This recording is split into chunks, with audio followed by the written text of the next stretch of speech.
saved the day. Oh, he did? Yeah, yeah. Are we on? Show's happening? We're in? We're live right now. Oh, people in the chat are like, no mullets, please. No mullets, please. I think it's because you have to. Well, I love that interview. So I was looking. The point is not that I did a cool video, which I thought was actually as I was doing it, I was like, this is awful. It's going to be dog shit. And no. I was just like going through what I knew about the topic and watching this thing. But when I was prepping to do the video and I was looking for interviews with Bob Dean, and Dan, you know, we've joked about this guy forever. I love Bob Dean so much. He's the best. And I found that UFO Arizona, whatever that show was, and it's so good. But the real credit goes to Vinny at Disclosure Team for talking to James Fox and getting that interview with James Fox where he mentioned the Bigelow thing. I've got that clip too. I could show people. But that was cool, man. Very weird. That was a great video. Really good video. This Walk Among Us stuff is I'm in. I'm so in. Yep. Yeah. Did you guys see the new trailer for the Disclosure Day? Of course. We did. What did you can't think? play it here because you're gonna get copyright stricken, so we can't play it here. Yeah, that's a bummer too. It was pretty good. I liked it. Yeah. Apparently hybrids and some sort of bilocation or remote viewing are confirmed in the film. Yeah. And then the Roswell thing, Dan did a wonderful slowing down of the Roswell sequence. And there seems to be a guy that is like taking something from the ground that seems like a body, right? Something like that. It's hard to tell on purpose. Yeah.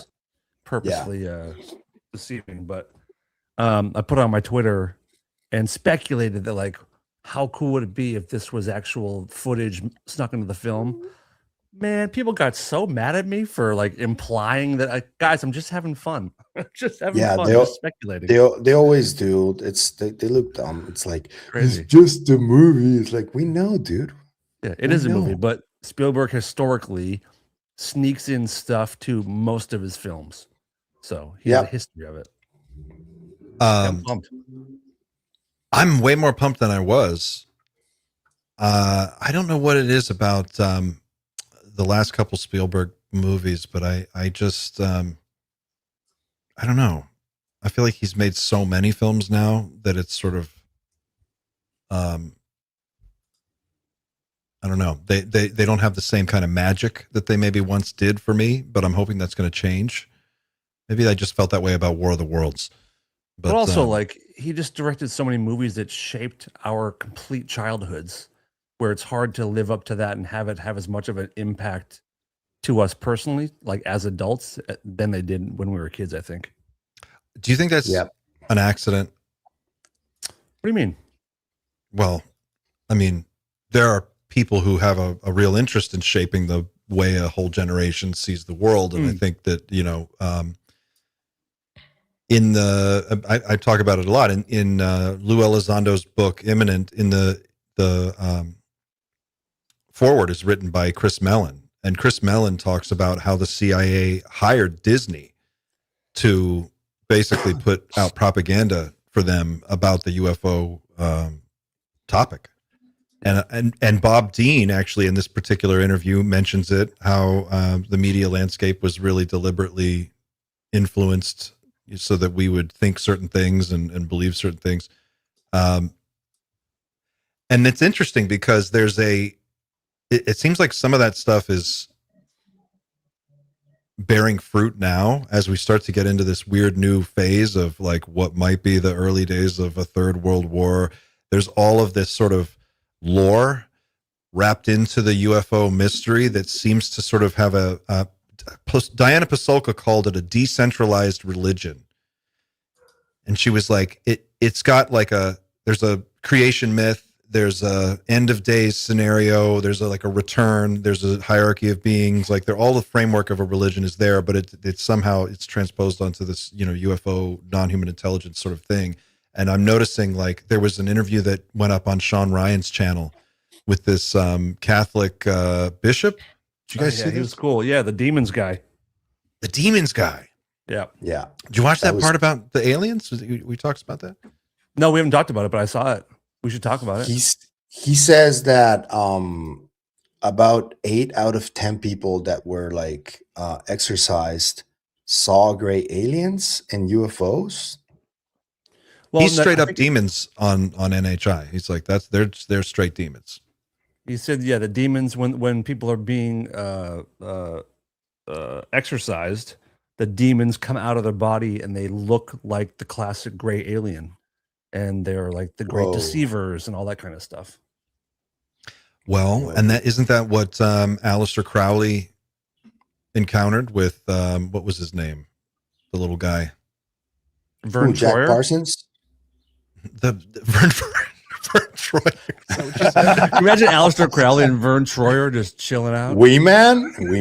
Justin's working on it right now. It's gonna be a new spinoff. What was the little demon guy that he contacted? He was using some kind of black magic, and he reached out and made contact with this little being. And it looks like a gray, right? Right. It looks like a gray. Somebody in the chat will find it. They know.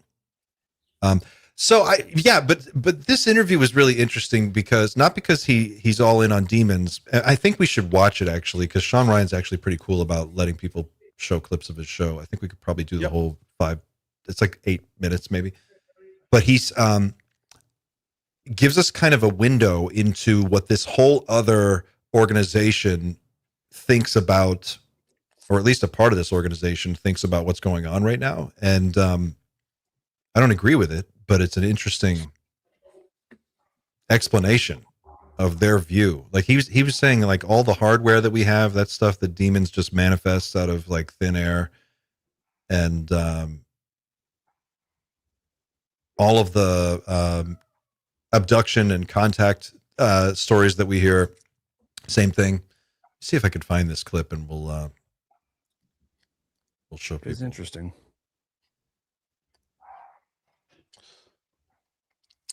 I may have some news on Robert Bigelow's thing on about the Trump disclosure speech. So whenever you're ready, let me know. So I've got a Bigelow clip ready to go. And then let me show the disclosure team clip, because this is the one we teed up. This is Vinny interviewing James Fox, and he's going to talk about Bigelow and set up kind of one of the topics for today, and then we'll come back and we can keep going with let's do it. Hang on, here we go. Let's do Virginia update. Okay. James Fox had a conversation with Bob Bigelow. Here's what they talked about. Caught his attention, and he actually invited me to have lunch at his house. And he talked to me about the impact that this story would have on the world population. And I remember him talking about religious institutions, financial institutions, talked about collapse. He was like, take every scandal you've ever heard in the history of the world, in the modern world, and multiply that by 1,000. And that's the impact this story would have. Now, at the time, I was thinking to myself, I don't really believe that. I think it would be a really unifying thing, moment. And I'm perhaps just what, we, the people that our race, the species of this planet need, as sort of a unifying moment to know that we're not alone, that there's an outside, and that's the way I've kind of always looked at it. But people that I trust, people that have looked into it, like Hal Puthoff had talked about it, not just the ontological shock of it, but the technology, for instance, if we did recover this technology, that's, the pros and cons of releasing that, the impact that it would have on a religion and, like I said, financial, all these things. So now I'm kind of leaning more in the direction of, I think it would be really shocking to a lot of people. I think we'd get over it, but I think it would be pretty shocking. Yeah, I do. I mean, particularly if they're walking among us. I say, I'm not saying they are, but that would be pretty shocking. Did Bigelow say anything about that to you when you were at that meeting? Because he said that publicly, didn't he, on that 60 Did he? Minutes Well, Australia? he didn't say it publicly, but he said it to me. But he didn't tell me not to talk about it. And so after like a decade, I was like, I'm going to talk about it. He said they're walking among us.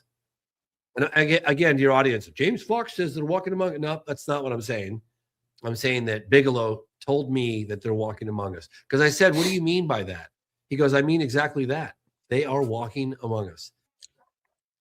Wow. All right. Sorry guys, what do you think? I kind of have a new theory, and I don't know about you guys, but I've heard more than a couple times from people that one of the big problems with talking about this topic from like a government perspective is the genetics aspect, that's kind of bigger than the craft, bigger than the bodies. But I think this might be the big thing.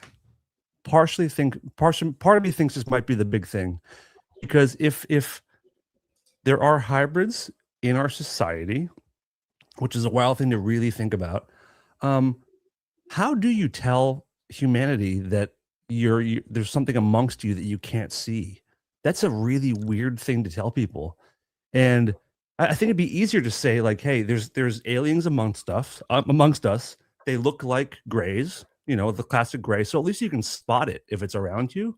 But this will be like a whole new kind of like McCarthyism and like the witch trials of like, are you human? I think it might be a really weird thing to tell people. Yeah, and I think this is why we've talked about this before. In the conversations that I've had with John Burroughs, who is like the Rendlesham Forest, one of the people who had that experience in Rendlesham, whenever I asked him about the DNA and what he was told about the DNA by Dr. Kit Green, he refused to go into details because he said that it would be like X-Men scenario, but on steroids, and it was a really weird example that he gave, I think. And he also thinks that there is something to psi abilities and that it's related to that. But yeah, we can go back to Dr. Dean Radin's work where he found that gene in people that was erased during the Inquisition. And it goes back millennia. If it's real, it should go back millennia, that not everybody is completely human amongst the entire population. I don't know But if Spielberg is going to touch on that, but it's possible. I think it seems like based on that trailer, that's where they're going, right? There's some really clear references to the remote viewing world and telepathy and some. I mean, I was really surprised how much they showed. Yeah. So what was the Trump thing? Bigelow is he the guy? Is he the source? So we have to go back to November 14th, 2022. There was a fundraiser in Florida for Trump, and Bigelow was one of the attendees. The minimum to as a donor would have to be between $800,000 and $1 million. So Bigelow was one of the donors there, so he donated $1 million to be at that dinner.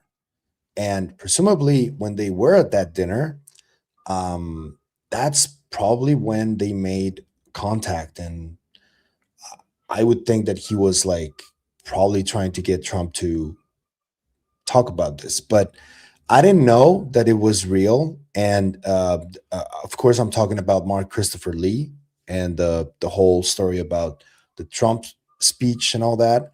But I started asking around between amongst people who know Robert Bigelow and who talk to Robert Bigelow. One of them is his friend, and this person responded back this morning, and they told me that Robert Bigelow was pissed off that the information got out and that he wasn't going to do the May 1st alleged speech anymore because Mark was way too fast, and he didn't like that his text was shared, so he's not happy about it. But apparently, and I'm gonna try to get a different confirmation, but this source that I'm talking to is a good friend of Bigelow's. So apparently, Bigelow is trying to get Trump to do something, to disclose. So Now, in terms of the speech, I didn't get confirmation about the speech, but I did get a hint that he was pissed off at Mark for saying what he said. So presumably they did speak, they did Interesting. communicate.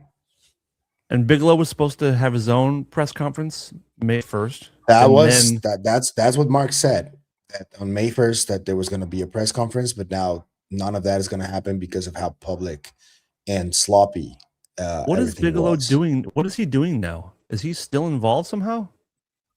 I didn't ask that. I will, now that you surprised. asked. 'Cause he's I been pretty would be quiet on this topic. surprised if he wasn't. Me too, Yeah. but have you heard anything for years about like what he might be doing? The last thing I heard was those books that he gave away to a lot of people about consciousness. There were like a bunch of really big red books. Oh, I think Georg got one. That was the last thing, and it wasn't that long ago. It was like a couple years ago or something like that. That was his Or- afterlife study. Yeah, They were trying to prove the existence of the afterlife. He's always into something. Like, first of all, he's a hotel magnate. If I'm using that term correctly, he made his fortune in hotels.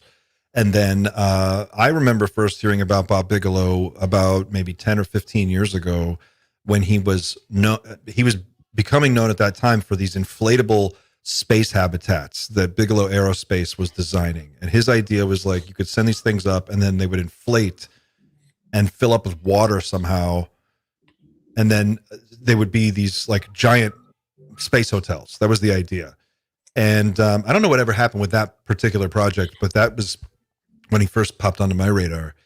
And then the more I looked into him, every time I find something on this guy, he's doing a study on remote viewing, or he's hiring a bunch of remote viewers to look at stuff. I think he's sort of like the Tony Stark of the UFO world. Mhm. I think he's in the background, like probably hustling a bunch of shit that we can't see, and he probably likes it that way. Yep. Yeah, that tracks. And I He's- mean, he's like the eccentric billionaire that's on an 80s episode of the A-Team. Totally. Like the guy that they cut to, he's got the Vincent Price mustache and the cool hair, and he's like, he owns this weird shadowy organization that does something no one understands quite yet, but it's going to be important later. And that's it. Like, that's who he is to me. Yeah. He's not the muscly bad guy. He's the brains of the organization. He's the last boss. And that guy is telling you they walk among us, and not like maybe. And laughing. That's that what guy I was, think. Yeah. and that guy was also denied apparently material from Mhm. by Glenn Gaffney. Correct. And it was supposed to be taken to Pax River, wasn't it? That's that the right? craft. Yeah. Yeah. Yep. Allegedly. Right. Yeah. So that we had a person in our chat flagged this, and I know we're jumping back and forth between the disclosure speech and the hybrid walking among us thing, but I just want to highlight this chat that came through, and it was who was it? Here we go. Regarding hybrids, the smoking gun is the Stacy Plaskett clip from 2023 with her staffer aide in the background. This is the weirdest thing. Oh, Watch this, guys. Oh, Eric's here. Okay, hold on. Eric, I'm going to bring you in just 1 second. We're going to go to this. he's probably And- been there for like 10 minutes already. He's like, guys, what's going on? These guys need therapy. We definitely do. Here we go. So this clip went viral a while ago, and this is Stacy Plaskett delivering some kind of speech on something very boring. But her aide is sitting behind her, and you can watch this woman's face. And I don't know what a hybrid alien looks like, but if I had to guess, it probably looks something like this. Page 55 from the committee's interview with FBI employee Roya Demlow, who you just spoke about, which took place on July 17, 2023. In that line, she says, the question was asked, okay, if someone were to leave here today, were to leave this interview and were to suggest or imply that when you said the laptop was real, that it meant that the FBI had affirmatively determined in October 2020 that the laptop belonged to Hunter Biden, that the contents belonged to Hunter Biden, and that the contents had not been manipulated in some way, would they be representing what you said, correct? Answer by Ms. Demlow. They would be representing what I said because I don't have much knowledge of that. They would be misrepresenting. Super weird. Yep. And this goes back to the some of the reports that I've seen from Chris Sharp, for example. And when I spoke to Burleson, I asked him about this, that the staffers seem to be the ones that run the show in many respects, especially with the older Congress people and the older senators, that the staffers are the ones that make the decisions, and they make it seem like they're taking work off their load, but you know, it feels weird that they have so much control. Oh, That's how I've got to take this off the screen. That's how Dick Cheney kind of ran the Bush administration. He was like, I'll take all this off your plate. Don't worry. No. So what's going on? Stop it. Stop it. No, I need to get off this plane right now. I need to get the off this plane. We're going to the gate. See what happens. See what happens after this. See what happens. Where's your bag? Is your bag? You want to get her stuff on the edge? See what the happens after she has a bag on her. I don't even give a about my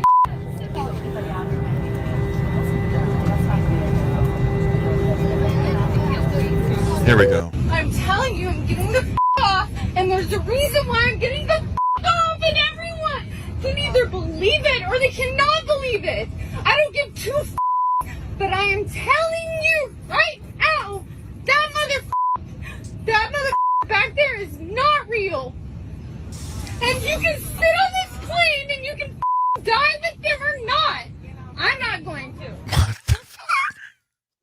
yeah. Miss Tiffany Gomez, that's her name. I covered that ad nauseum at my previous job, and it was really weird because she disappeared for like months, and then when she came back, she didn't really say what she saw, and she wanted to like, not give it so much importance, but the video is pretty clear, right? Like, well, either she's super high. She was definitely freaked out about something. Maybe she was high. I mean, she probably took a bunch of drugs before she got on the plane. I mean, I don't know, like how many, who among us has not taken a gummy or 3 or 5 and then gotten on a plane and fucking flown somewhere? I mean, come on, let's be real. Yeah, and you I'm not saying I don't want to.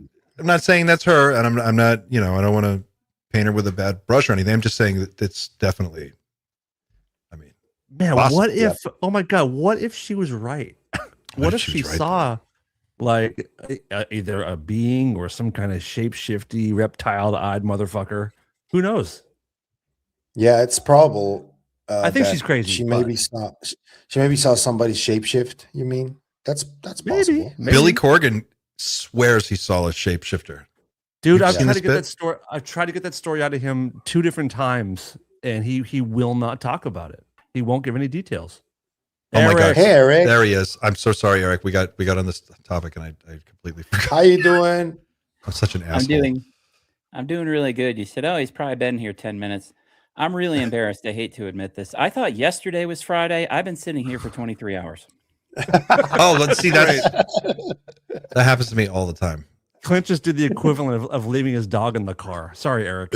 You're good to have you back here. I'm so sorry, man. Yeah, this is what happens when Xander isn't here. So for the people who wonder, like, what does a producer do? Like, what does he actually do? He fucking does it a lot, and Keeps it on the rails. It shows. Clint, you're doing 100%. Eric, how are you doing, man? I'm doing good. It's nice to be here as usual. They walk among us. I have not heard that the first time before. I think I first heard it from Gary Nolan, said something to that effect. And I have been following the General McCasland case very carefully. I don't have any more answers than anyone here. I just find it super interesting. As a lot of people know, I'm really familiar with the mountains. I've been on a couple searches myself in my former life as a backcountry ranger. And I don't know where this guy is. I can't Well, even tell guess. us, bring people up to speed, because this is a story I have not followed. And I know there are people who also are getting up to speed on this. So tell people, I'm going to find a picture of him and put it up on the screen. I Can you did walk share. us through? I did share the video on the chat. The latest update. It's from Fox News, but UAP James posted it on X. Maybe you can play that if you want. Oh, on Yeah, X? I think that's more relevant. Yeah. And someone explain like who But he I was. put it in case the someone doesn't private know. chat. Yeah. Let me grab it in the private chat. Pavel, who's General McCasland? General McCasland is a former major general who was retired. He had been retired for at least 4 or 5 years when he met Tom DeLonge. And in the Hillary Clinton leaked emails from WikiLeaks, he was mentioned in an exchange between him and John Podesta. That was the very first time that anybody knew his name publicly. And there's a bunch of people talking about how much he's been privy to information about UFOs. They think, or they claim, that he's like all the way in. They claim that he's been briefed on the craft and the bodies, right? Yes, yes. He's And a pretty he ran the technology department at Wright-Patterson Air Force Base, which is, one of the biggest places for the UFO lore. And on February 27th, I believe, at 3 p.m., he was reported missing after a few hours that his wife arrived at the home and she realized that he wasn't there. He left his prescription glasses, his phone, and his iWatch, and he took a 38 caliber revolver with him. Sidearm. Yeah, which is strange. Not gonna lie, but this update from Fox News and clip by UAP James is the latest update on McCasland. Here, let's take a look here. Last seen at his home in Albuquerque on February 27th.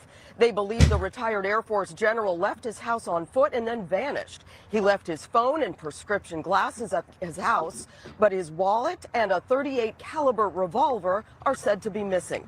A statement from the Bernalillo County Sheriff's Office says he's an avid hiker, and while there's no sign of foul play, they say it's, quote, unlike Neil to be out of touch from his family and friends for this length of time. And they've issued a silver alert, which in New Mexico applies to missing people over 50 who may have cognitive or medical issues that could put them in danger. Before retiring in 2013, McCasland commanded the research lab at Wright-Patterson Air Force Base in Ohio, one of the military's most advanced research hubs. The base has long been the subject of speculation and conspiracy theories, claiming debris from the alleged Roswell UFO crash was stored there. But investigators say there's no evidence McCasland's disappearance has anything to do with his work there. And trying to put online rumors to rest, his wife Susan posted on Facebook saying even if there was a connection, quote, with absolutely no sign of him, maybe the best hypothesis is that aliens beamed him up to the mothership. However, no sightings of a mothership hovering above the Sandia Mountains have been reported.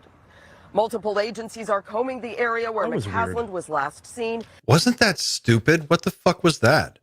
That's weird. If my wife was missing, I can't imagine making that comment or joke or what. I mean, I don't know. Maybe she was serious, but that was out of place and strange. Maybe they have a twisted sense of humor. Who knows? That's possible. I mean, maybe I would say that. Yeah. Well, that's what I was thinking. I was like, maybe Dan would say something morbid like that. Probably. What do you think, Eric? What's your take on this? You've been following it closely. What do you make of it? Well, I appreciate Pavel sharing that, and now I'm kind of in a. I have to be very careful what I say.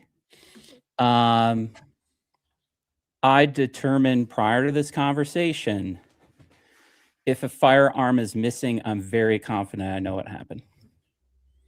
I think Jason Sands spoke about that in a recent Twitter space. he seems to think that it was intentional by McCasland because he took the gun, that he went into hiding. That's what Jason Sands is claiming. Do you think the same way? Yes. Okay. Why I why don't would know. that like MO Really? make you think that? I was going with statistical likelihood, not specific to McCasland, but specific to who a person of what characteristics is proven more likely to do something like this. Okay, so as we were looking at that update, I quick pulled up. This is when I was getting my master's in clinical social work. And what I did a paper. Doesn't seem to have a title. It's so long. Okay. But the data is a little bit dated, but it will hold true. And what I did is I've always had a interest in veteran mental health.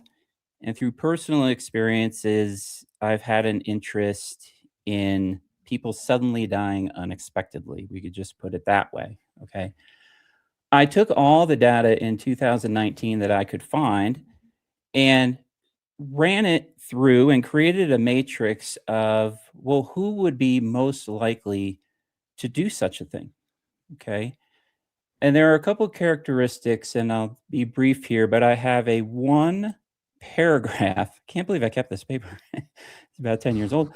I kept this one paragraph, and it says, this white male who has never served in direct combat, there are two right there, nor received a diagnosis of post-traumatic stress disorder, served in the military prior to the Gulf War. Those are three characteristics that align. Graduated from high school, but did not attend college. That misaligns. Was married, separated, or divorced, not single, not widowed. Older than 60s, approaching 70. There are a couple states that is most likely to occur in. That is not one of them. And then let me put this away for a second. The overwhelming characteristic that puts somebody at risk is hopelessness. It is not depression, not anxiety, not a divorce, not financial trouble. It's not that. It's a feeling that there is no hope left. Now, in no way am I claiming I have some kind of insight and this is what happened. I'm just saying there are certain characteristics that match. And personally, I had a theory. I don't know where he is. I don't know how he disappeared. I don't think he was taken. I'm just kind of running through the scenarios. When I was in the shower last night, it occurred to me, I said, if a firearm is missing, I am leaning toward a particular outcome. That is just my personal opinion. It is not to be stated as fact or even a presumption. It's interesting because there's a guy that I used to follow really closely named what is his name? It escapes me. He made a documentary called Collapse. Michael Rupert.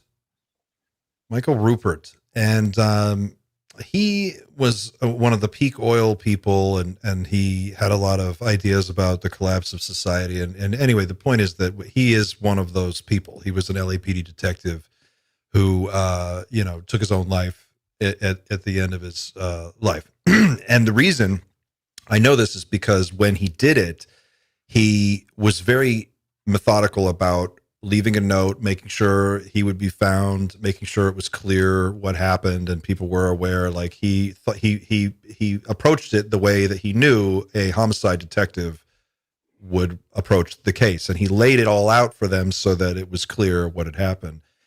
And I wonder, when it comes to a situation where someone feels hopeless and they feel like, and I'm not saying that that's what you're saying, and we're not saying that's what happened, but hypothetically, for someone in that situation, is there any data on, like, do they want to be found? Do they want people to know? Do they want to just vanish without a trace? I mean, how often is it one or the other?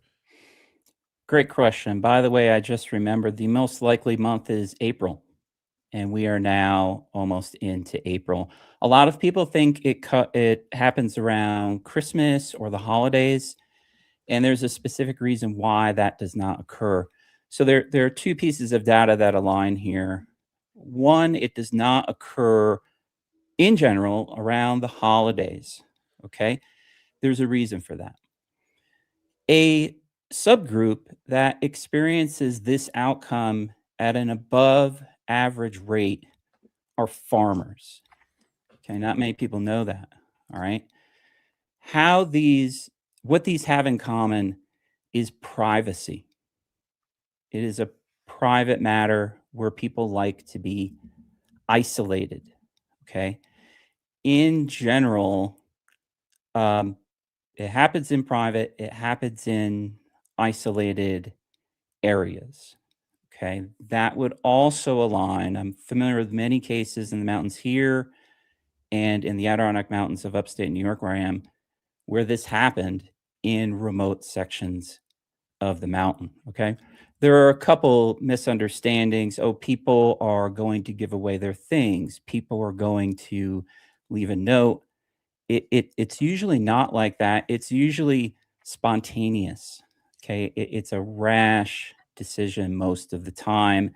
It's not particularly thought out. It can be considered. Some action could have been taken in the past, but in the moment, it's a rather fleeting thought. So what you're trying to do is adjust to a situation with the most serious solution possible, and that's just a severe mismatch. So there are some myths about, clues or something like that. I've told my clients all the time, especially my male clients who are depressed, never, ever cross access to a firearm with anything that intoxicates. That is a lethal recipe. Often, I know many people this has happened to, okay? But again, I was thinking what could have happened. I decided if I hear news about a missing firearm, I might think that. But again, this is not news. Eric Right. Schlimmer does not know. I'm just going with the data and my own personal qualitative experiences. What is the correlation between some of the other statistics that you were listing earlier and the likelihood of someone taking their own life? Is it like the military service, the age thing, like the month? Can you talk about that a little bit?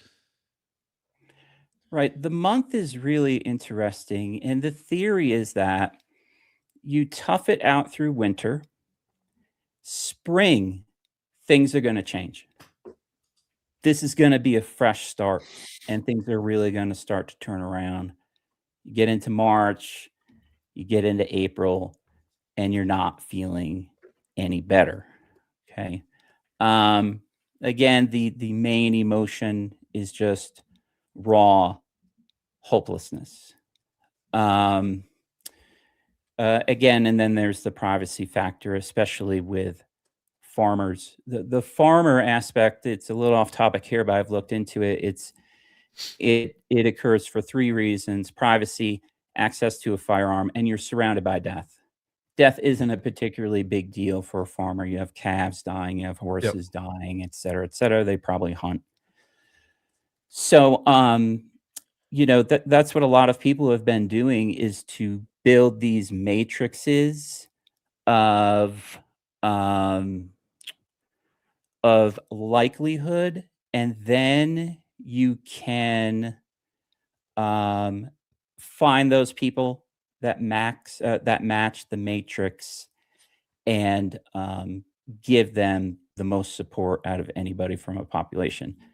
Again, I'm just sharing statistics and data, and some of them just happen to meet McCasland by chance. Yeah, that's interesting. because it does seem like the mainstream media has picked up on this story. I saw it run on CNN, and Fox News is on it now, and it seems like the UFO angle is the predominant angle right now. That something They all going mention on. it. They all mention it. And if it's on mainstream media and they are mentioning it, then that's something they really want you to know for one reason or another. I don't know what that reason is, but that's interesting. There was well, there's so many people that have gone missing or gotten unalived in just the last few weeks, really the last 4 months. I mean, what are we talking about? At least 2 engineers, two PhD physics guys that I can think of. McCasland is vanished without a trace. A few years ago, Ning Li, the famous anti-gravity researcher from Huntsville, Alabama, vanished. There were articles about her. Like, she just literally disappeared without a trace. No one knew what happened to her. And she was working on all kinds of really advanced stuff. There was an account, a Twitter account that I saw, and I think a lot of people saw this too. It was supposedly, Pablo, you know what I'm talking about here. It's the one that was supposedly him. He was there was a rumor that he was posting at this Twitter account anonymously. Yes, and I just saw Chris Sharp asking for more details about this account because they seem to think that it was him because of all the propulsion information that he was posting in that account. Yeah, and something just got a little weirder. I just saw that read that people are posting a song that his wife, Susan McCasland, posted 5 years ago that talks about her man disappearing, and she refers to him as an owl. And I posted it in the private chat in case you want to play it, but the lyrics are there too. I posted the lyrics too. I would just read the lyrics. Yeah. Who wants to read them? Do you want to read them? Yeah. Pavel. No word he gave before he left one night, like an owl so silent in his flight. And my world so dark, I long for life. He's given me those deep, deep indigo blues. I'm deep in the dark and I don't know what to do. And I swallowed him and left him blue. There was a time, it seems so long ago, I lived in a world of colors, all of it all. He was my man. Oh, yes, he was my boy. He's given me those deep, deep indigo blues. I'm deep in the dark and don't know what to do. And I swallowed him and left him blue. The moon, that fickle orbs. Oh, damn, dude. Sorry, I got lost. The moon, that fickle orb, has left me too. All the universe is now so untrue. No man, low light to guide. He's given me those deep, deep indigo blues. I'm deep in the dark and don't know what to do. And I swallowed him and left him blue. Yes, the midnight swallowed him and left no clue. What? Holy shit. So what is the connection here? She posted this 5 years ago, and supposedly they're digging this up now? Yeah, somebody dug it up. Who wrote We the can leave song? it in the description. She did. That's McCasland's wife wrote that. Yeah. Oh.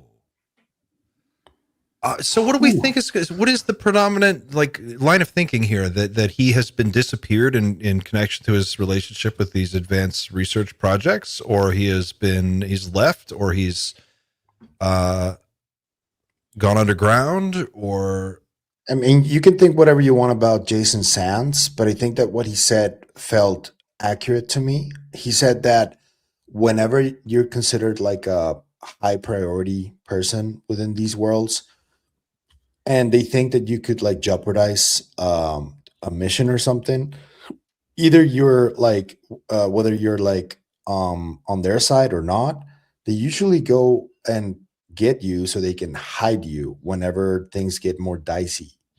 And yeah, that's what he said. That's what Jason Sands thinks that may have happened because of the revolver too. He was like, that fact alone makes me think that he didn't want to be found, and that he probably is with a friend or something hiding right now, because that's what's required of him at this moment. Hey, Pavel, is there any? Have you been able to confirm whether or not he actually was standing by a bridge? Like, weren't the witnesses saying he was standing like by this weird like bridge or something? Yeah, that was one of the Like he was waiting descriptions for that I somebody? read. Yeah, and that he seemed spaced out when he was spotted there near the bridge. But I only read that account from this person. I haven't really asked more people, because I have a friend who lives in the vicinity there, and this friend and their partner went to search for the searching team. They spoke to them, and this is when I told my friend, I was like, can you ask if he really is mentally impaired, or if he has dementia, because that's what was reported initially from a Reddit post. And when they asked, the searching team was very confused, and one of them was even kind of angry that this was being discussed, that there was like even a talk of him being him having dementia or something similar. They completely denied that, and then the wife came out to deny it as well.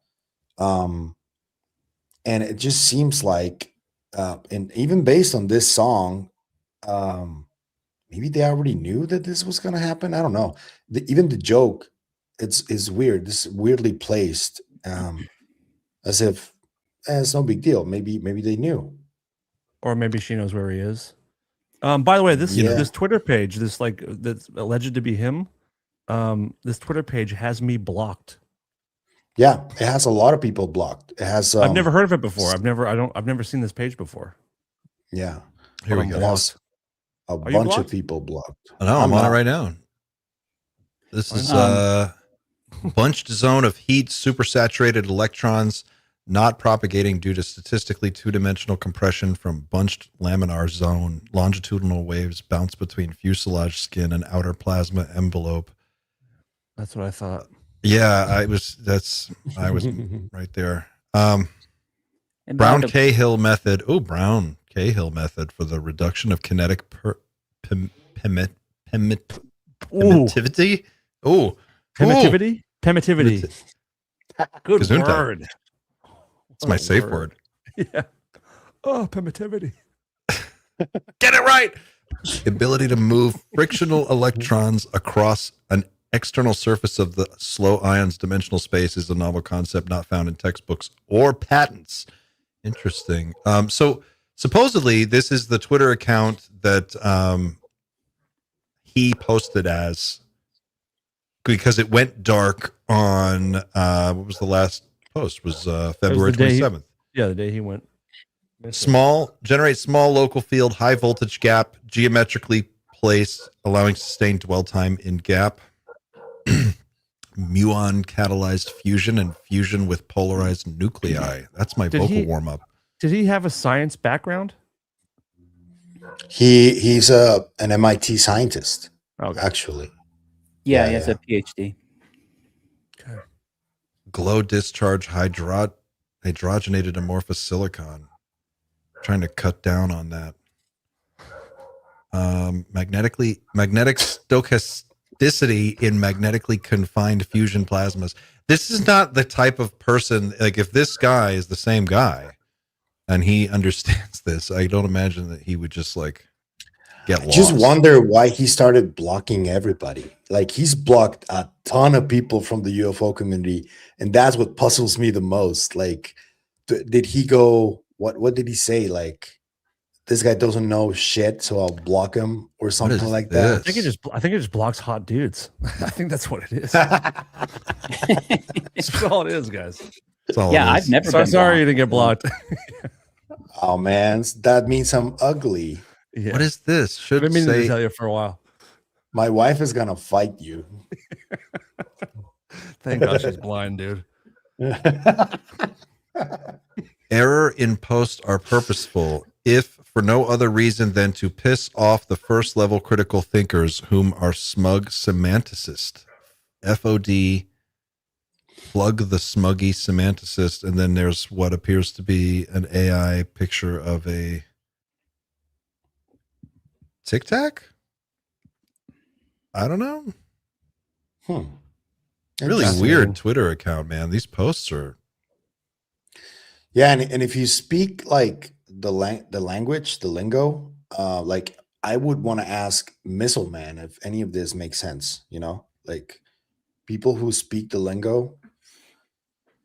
So maybe that's why folks like Chris Sharp are interested in finding more out about this.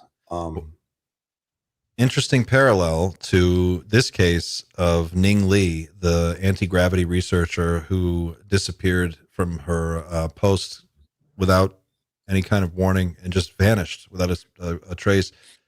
And there was an article, uncovering the mystery of Huntsville's brilliant anti-gravity scientist. It's just interesting. She had, in her work, Lee described a practical method of producing an anti-gravity field, which had never been done before. It's always been held that because gravity is a basic force of nature, constructing an anti-gravity machine is theoretically impossible. However, Lee and her co-author Douglas Torr theorized ways around this belief using high-temperature superconductor. In a high-temperature superconductor, the tiny gravitational effect of each individual atom is multiplied by the billions of atoms in the disk, using about 1 kilowatt of electricity. Lee claimed her device could produce a force field that would effectively neutralize gravity above 1 foot in diameter region, extending from the surface of the planet to outer space. Wow. Yep. She invited experts from Popular Mechanics to visit her laboratory in Huntsville to see the work in progress, a 12-inch disc which acted as a high-temperature superconductor. Upon the disc's completion, they told the magazine, a bowling ball placed anywhere above the disc will stay exactly where you left it. And she's holding the fucking disc right here. It looks like a record. It's like a vinyl. You know what's weird about this case, though? That we have a friend. I don't know if you know him, Clint or Eric, but Dan knows him. Hold on, James Landreth. He went to SCU, and that's where Ning Li was, and he went to investigate the Ning Li case directly to the police department there, and he found inconsistencies. Like there's missing records and different stories than the one that was told by the media, and that even made the case even more suspicious, you know, and mysterious.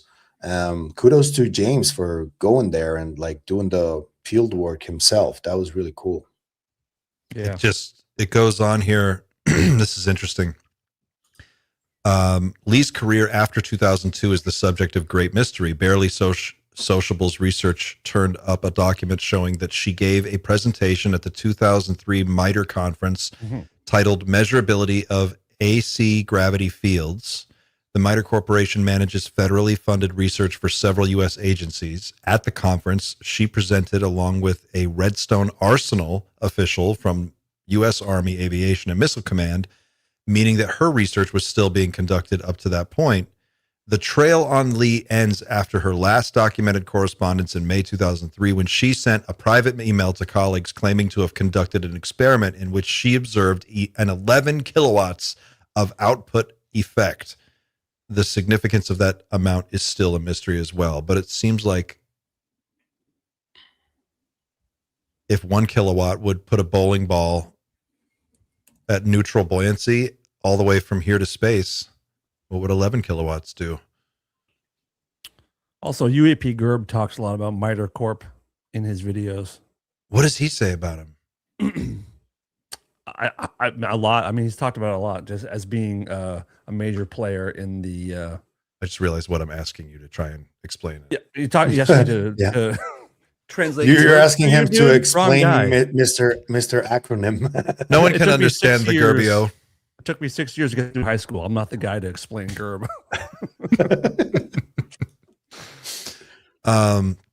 Yeah, everybody keeps going missing. Everybody turns up missing. This is Yeah. weird. And with the tensions in Iran and all that stuff, you can only imagine. I'm on the West Coast expecting a drone strike any day. you know, everything was fine until we hit them first, right? Like everything was fine. Like things were cool. I mean, more or less, I didn't think there was any problem. I thought we'd taken care of this months ago with the first thing, the first 11 cruise missiles they launched. But now we've got a drone warning. So much fun living here right now. Last week, I googled. There's an app where you can Google the amount of damage that would be done. You can pick any spot in the world and pick any size nuke that you want, and have it show you what damage would be done in your neighborhood or whatever. And so that's where I'm at in my headspace lately is seeing how much damage would be done if a nuke hit Hollywood, California. That sounds so fun. Dude, you're talking about Doom. That's some Doom for you. Hold on, let's see if I have the. Where's our Doom thing? Here we go. Can I do this? There yeah, it is.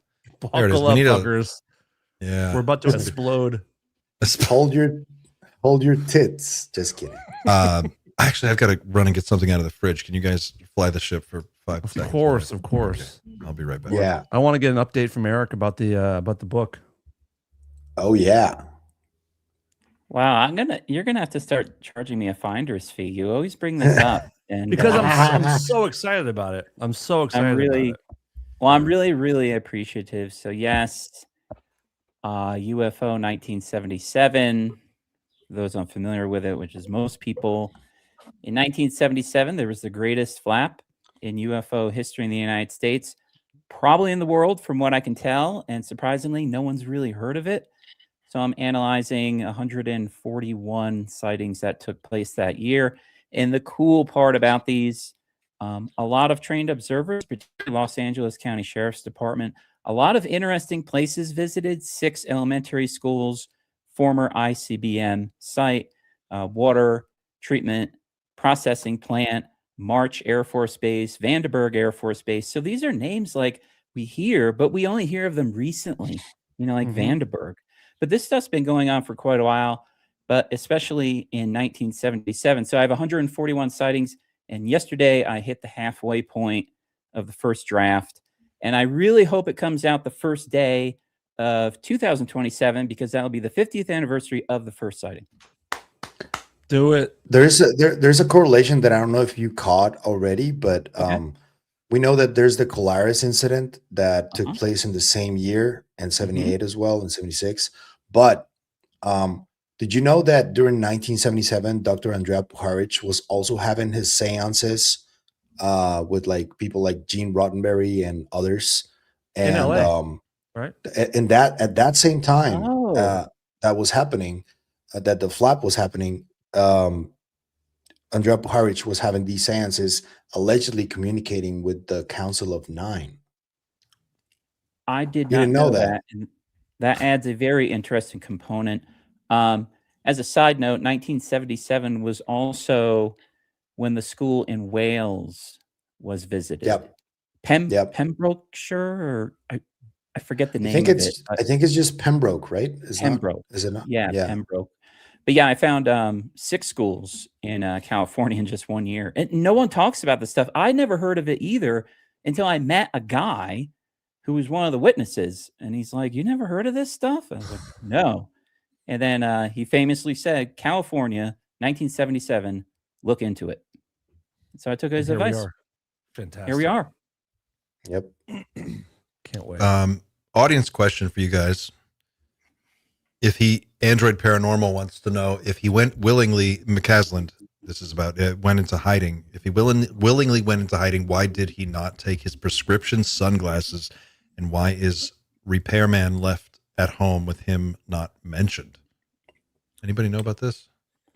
I don't know about the Repairman thing, but I think Pavel mentioned it earlier. He left smart watch, smartphone, and glasses. And then, of course, I was listening to you guys, but I was also seeing if there were any updates. In addition to the .38 revolver, There is the holster for it missing, and then he also missing is his hiking shirt. Yep. Which would lead one to believe he went hiking. Yeah, and he did it on purpose. Like he planned this, and there is also the Sorry, just continue. I forgot. I lost my train of thought a little bit. He could also have another pair of glasses. That's possible too. Yeah, or that's what I was going gonna to say. Right. Or contacts, also. Yeah, but you would think you would bring your glasses if you plan Yeah. to be gone. He's been gone what, 2 weeks almost? I at don't this think point? he only had one pair. Nobody has one pair when you're that age. You must have more than one. A pair in each room. Yeah. Yeah, today is day 15. Which never mind. I was gonna say if he is in the elements, I wouldn't think he'd still be around at that age. Yeah. But maybe not. Maybe not. Yeah. He's not that old. And he probably knows what he's doing out there. Right now we have two options. Like it's 30,000 acres there, and it's very remote. So either he's somewhere there, suffered a freak accident or something, or he's hiding somewhere, or he was taken somewhere. Those are the only options by now. Like, I feel like Air Force rescue teams would be really good at finding somebody like him, right? Yeah. Like I feel like they would have their pararescue guys, like they would have all the tools to locate him. Yeah. Not too- And the most valuable asset they have is drones with FLIR. So the search environment is totally different than it was 15 years ago. But we know they're using ATVs, people on horseback, hundreds of volunteers, the FBI, and the San Bernardino County dogs too. Sheriff's They're Department using and dogs too. as well, right? But this area, if people are unfamiliar with it, as far as you can see, there are no trees, right? Yeah. So I think that greatly increases the likelihood. I'm more familiar with people going missing in really rugged, mountainous, forested terrain where it's like looking for somebody in Guatemala on the ground. You're just not going to find them, right? But if the person is alive and wandering around, a drone with FLIR can cover a massive amount of area. Now, the other interesting thing, I'm under the impression, Pavel, correct me if I'm wrong, or anybody else, he did not leave home till like 11. Yeah. And it gets dark around 6. He's 68 years old. How far can you go in 5 hours at age 68 in rugged terrain? So he's not like 20 miles from his house if he went hiking. He's fairly close by. Yeah, agreed. Here, this is his northeast heights of Albuquerque, New Mexico. Is that where it was? Yes. So this is it's flatland. I feel like if you had a few months ago, I used my first pair of thermal goggles, and I realized, if you're looking for someone in that kind of field, like you get thermal or FLIR, like you said, you're gonna find that guy if he's there. You're gonna see him. Yeah. If you saw Breaking Bad, that's the terrain that exists there. On Breaking Bad. So you would have to really decide, I'm going to disappear, and then make an effort to disappear. You'd have to be very methodical about it. Yeah. You can look at it this way. Let's say you went out there hiking and tried not to be found. I don't think you could do it. I think someone will find you, even if you were trying to not be found, especially at night with FLIR. It's game over. Yeah. And if he committed suicide, which we're not saying he did, but if he unalived himself, or if that theory turned out to be true, then you would think he wouldn't try to disappear first, right? At some point they're going to find him wherever. How far would you go? Fairly certain that if he had taken his life, 15 days is a long. The body would have been found by now. I'm Right. fairly certain about that. Somebody would have reported something. Dogs would have found something, Somebody And would have heard a gunshot. how much trouble do you go to hide that? Yeah. They're going to know Right. sooner or later. It's going to, And this was unclear to me. I haven't found any mention of his personal vehicle. Was it at the house? Was it at the house? I haven't seen it mentioned either, actually. Yeah. Interesting. Yeah. Well, let's look at who else has disappeared. What was the fusion researcher, the young guy? There was a guy who was like 40 years old. Was But he was unalived. unalived in The guy his in Boston. Boston. He was Yep. he was shot. Yeah, he was shot. And that was in October, November, was December? It was like Not late long last ago. year. Yeah. Not that long ago. There's this other guy from California also that And was the also carjacking. shot. He was he was near his house, which was very remote. Also seemed like. Then there was targeted. the Tesla guy, the Tesla bomber guy. Remember him? Yep. Yep. And he had all kinds of weird things he was saying. June 2022, Amy Eskridge. Yeah. There's another lady that allegedly also disappeared like 2 years ago that was part of McCasland's team that he was running. And I don't know if I can find a correlation there. Somebody asked in the chat because this happened many years ago. And she apparently did get lost also in while hiking, which was interesting. But I wouldn't go that far to make the correlation just yet because you never know. Sometimes there are just coincidences, but yeah, it's a lot. Yeah. Yeah. That's Yeah. true. Sometimes there are just coincidences, and it's hard, I think, when you're looking at the UFO world to not look for connections. You know, everybody wants to find some kind of like huge master plan behind it all, but maybe there's not. I feel like there is, but Yeah. could be wrong.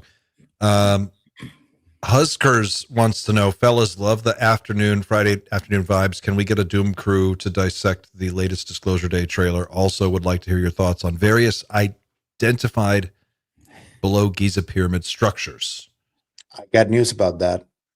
Of course you do, Pavel. I did 3 videos about that on my way to the bathroom. So I got We love you, Pavel. We love you. you guys might kid wonder because I love- that why I'm not with Matt Bell right now. I was supposed to be there in Sarasota. I was supposed to meet you in person, Clint, Mhm. but the whole situation in airports made me just take it back and not go. I was gonna ask Matt about this because he's directly involved. We were just talking about how there are many billionaires that fund these types of things. Matt Bell owns the Bell stores in the East Coast, and he has been trying to help financially in a number of things. One of them is he got permission. He just confirmed it like 2 days ago. He got permission to, for the first time, get a team and look into the insides of the Giza pyramid. And that is the first time that an outsider who's not part of the Egyptology community in Egypt or part of mainstream archaeology, that this is the first time that they get permission to do something like that. So this is like a first stepping stone into potentially getting permission to dig under the pyramids. I'm Which excited about is this. huge. Who is the authority that oversees access and like permitting to get into the pyramids? And The Egyptian Egyptian government is the main authority, but there are people like who are considered gatekeepers over there. One of them is Dr. Sahi Hawass. And Matt was really smart to just approach Sahi and tell him that he wanted to fund this. And he's been struggling, like, because it's been a nightmare getting permissions, getting Sahi convinced. It's one of the I most would protected think- sites on Earth. Like, no, they just don't Yeah. allow anyone to have any access to which it. is hilarious for because it research. looks like absolute fucking dog shit and like it's awful. Like, right? I mean, like, I get it. It's like it's an amazing piece of construction, but why does it look so fucking god awful if it's such an important site? Mhm. Yep. And Sahi agreed. I would think that he would want to agree if the price was okay for him, I would guess. And honestly, I respect the hell out of Matt, but I don't like Sahi because he's been a gatekeeper for a long time. He's taken credit where it's not due multiple times.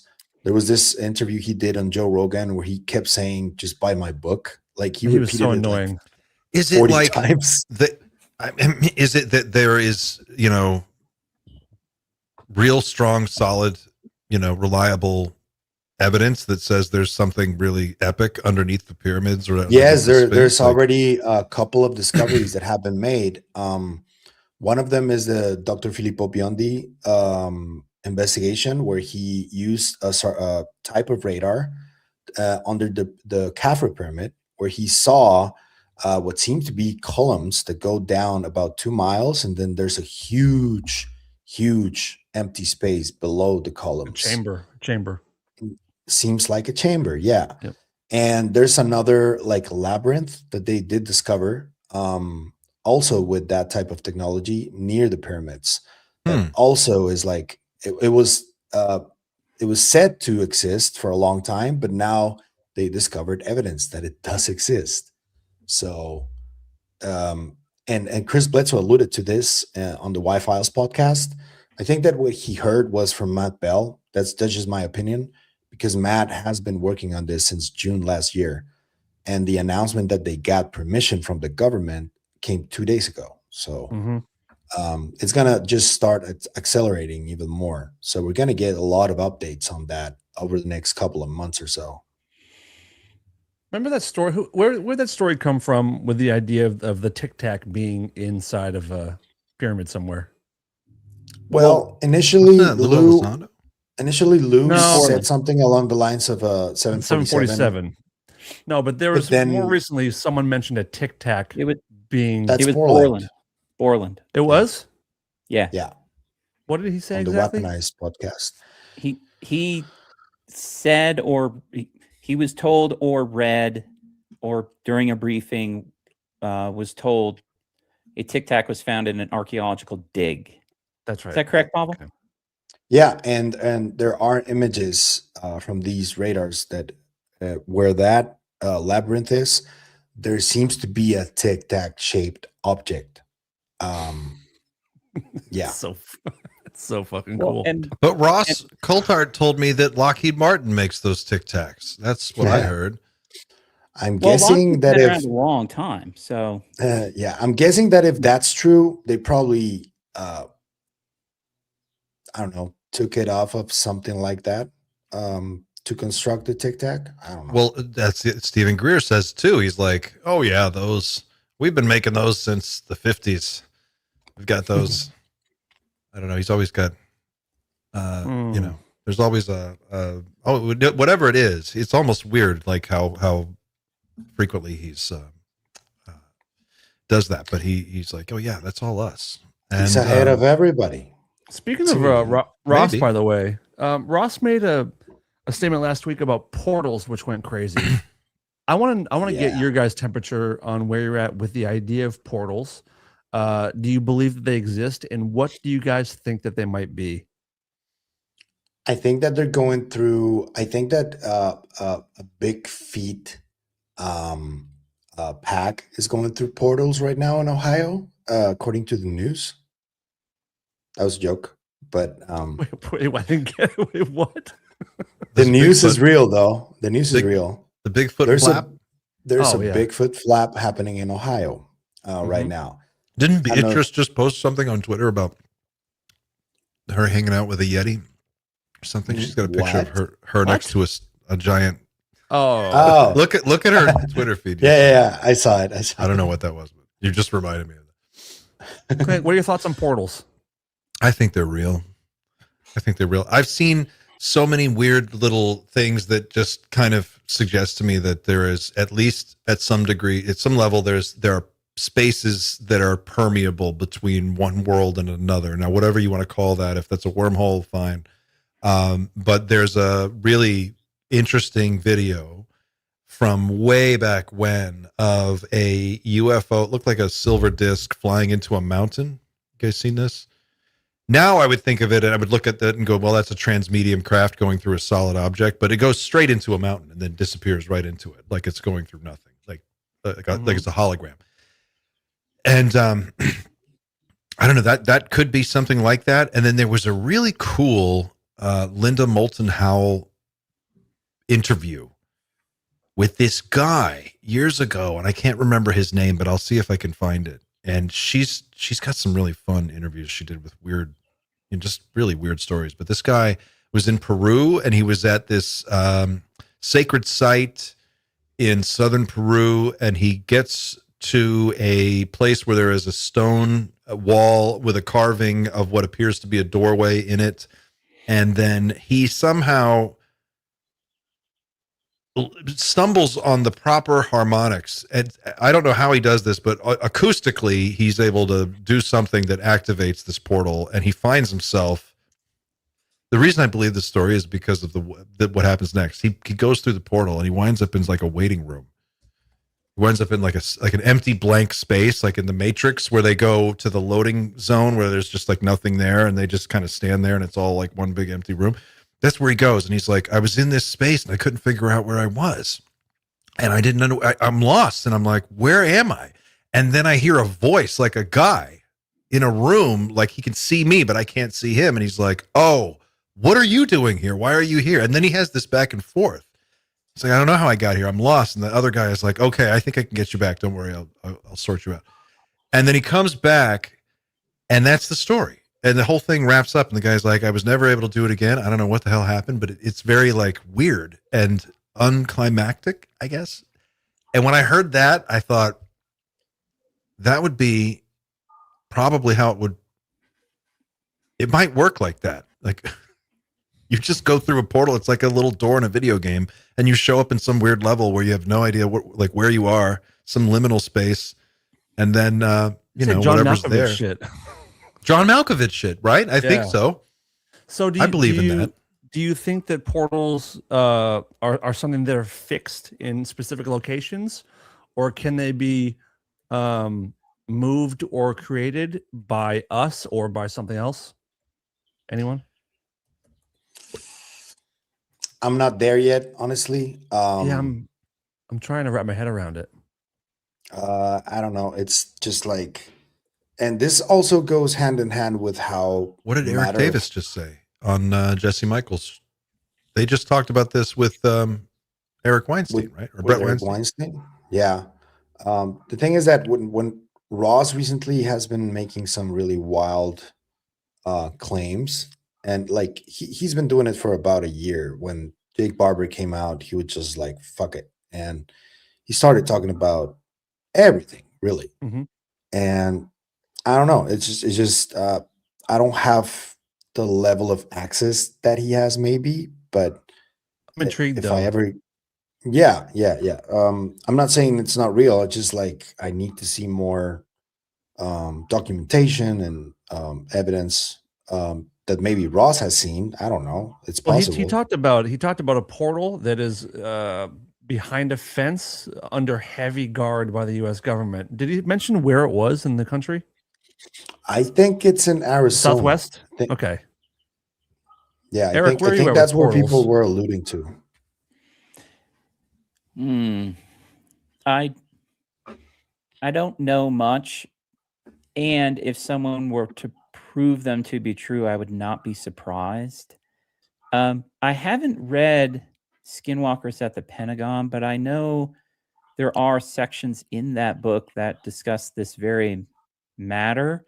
It might have been Lukatsky or Colm Kelleher who used that word exactly. And that puts a lot of weight on it. I'm a big fan of those two. Mm-hmm. If, can they move around? Well, I'm thinking, Jesus, if you've got a portal to another dimension, I'm sure you can move the damn thing, right? If it's that far out and that advanced. But we do have these UFO hotspots. So Santa Catalina Island and the Channel Islands off the coast of California, and Sedona and a bunch of other places. So maybe something is going on there that makes it conducive to coming and going. I'm going to just jump to something that I think will make Dan smile. Let me see here. Here we go. This is one of the ERBs. Who's this guy? It's an Einstein-Rosenbridge promoter. It uses some form of, this is found out, Jesus Christ, in the last 2 weeks. I'm asking the right questions there, I guess. It's composed of a spherical, spinning, arced, rectangular solid matrix of nickel, cadmium, and barium. There is a spinning disk underneath it, which is supercooled.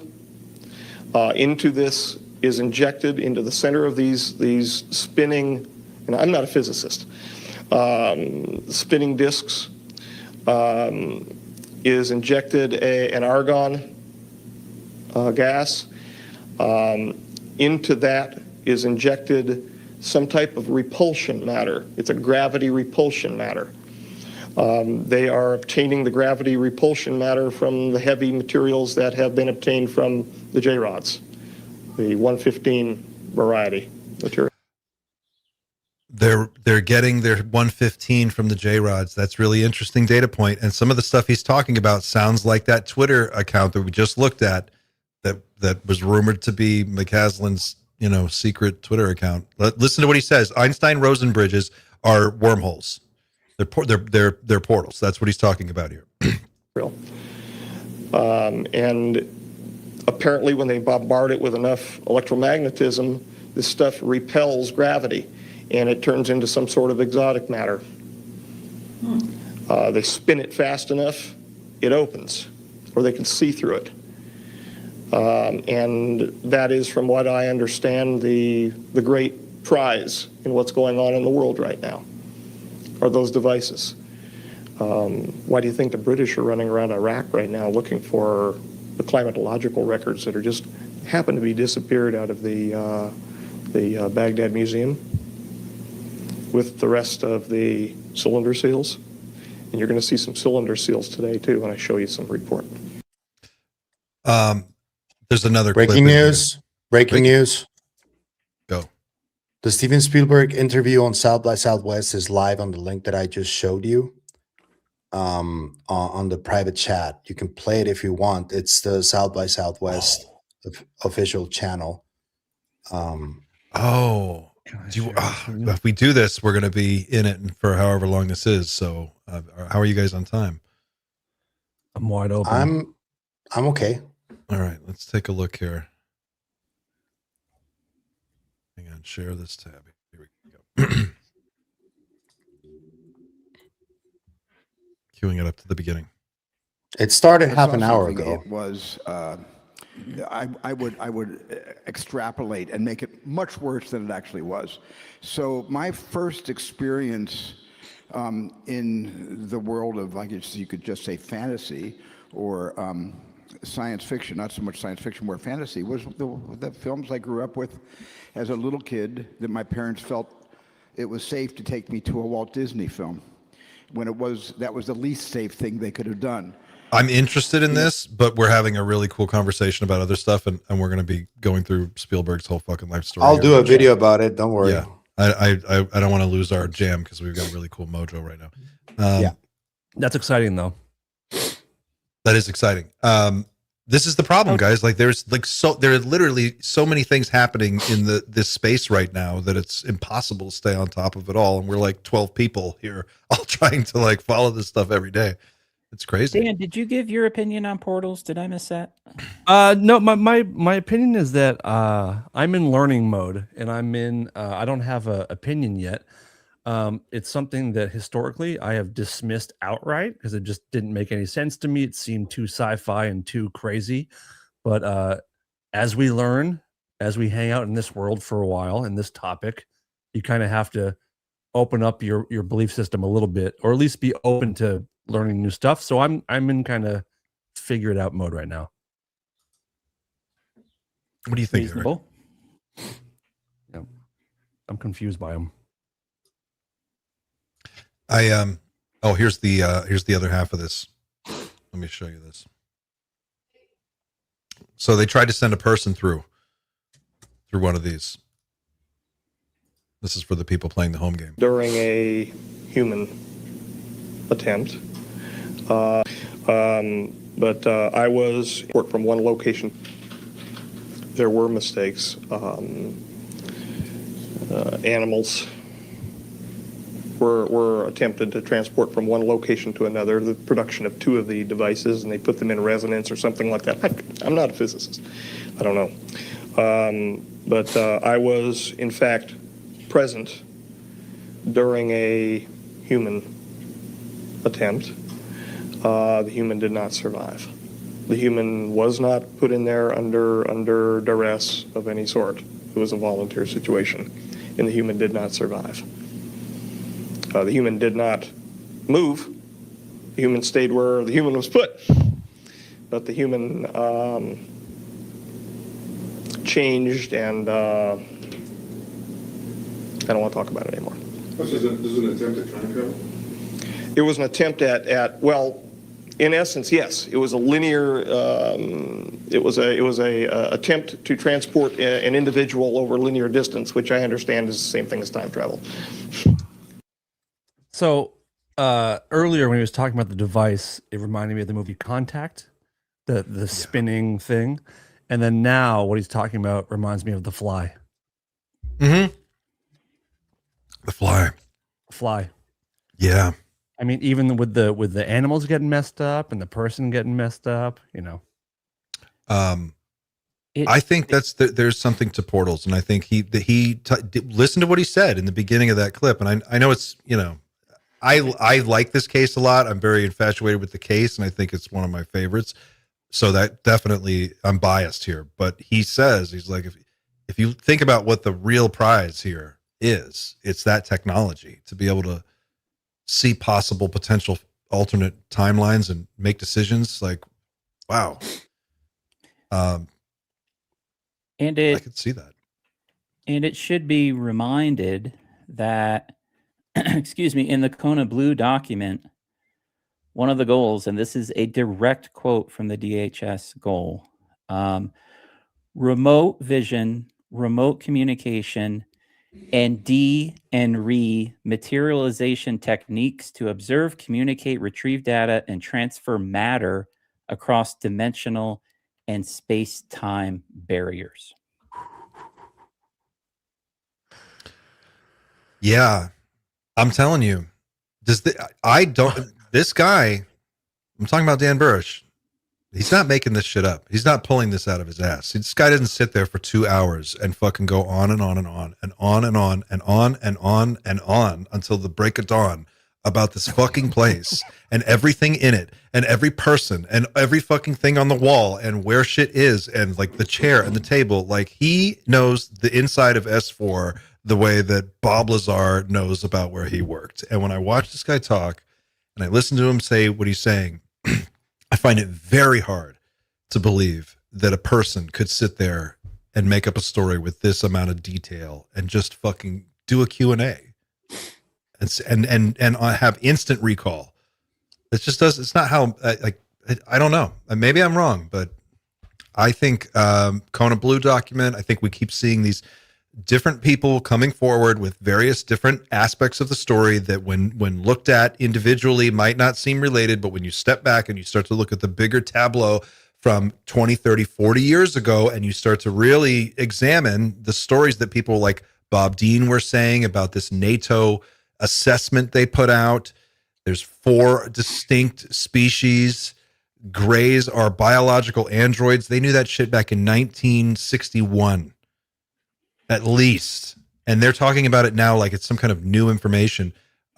They were doing some kind of clandestine work, some kind of a survey project was ongoing on our planet. There was a race that looked exactly like us.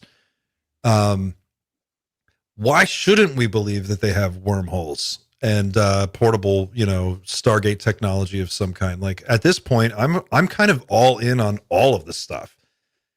We literally, every time we turn around, we're finding out some other thing that just 2 years ago would have seemed absurd is legit and totally true. The goalposts have moved so far now. It's almost like I don't even know what aspect of this conversation is still off limits at this point, where it's like everything's on the table. The Spielberg thing, right? Like, so someone asked us to go through the Disclosure Day trailer. Did everybody here see, Eric, have you seen the new trailer for Disclosure Day? I have not had the pleasure. You might want to take 2 minutes. I can't show it because they won't. No. Okay. They'll shut me down. But you might want to take 2 minutes and just watch it. Okay. And we will go through it Yep. in a second once Eric's had a chance to digest it. But Yeah, it kind of covers a lot of stuff. Yeah. it covers It the does. big stuff. Now we're getting Yeah. into the really big stuff: the mind control, the hybrids, remote viewing, Or by location. by location, Either of those. but psionics more broadly. Yeah. We get into psionics. I mean, just the term psionics was only introduced into this lexicon 18 months ago. Yeah, like Maybe last January.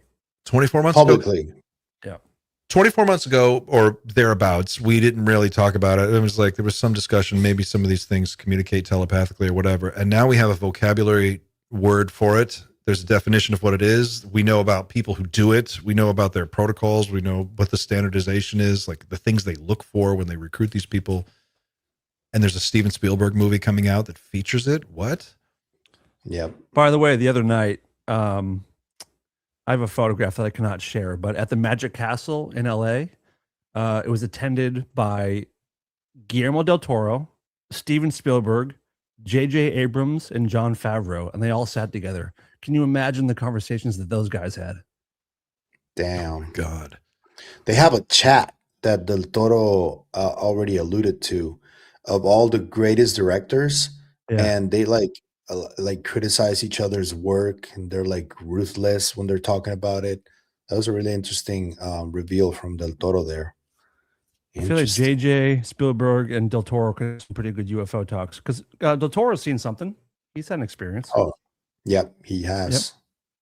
Yep. Wow, I've got this. Hang on a second. I'm going to pull up the. I think we could do some frame by frame stills of the trailer. Stills is fine. Just don't play audio and don't play video. But yeah, stills is fine, I think.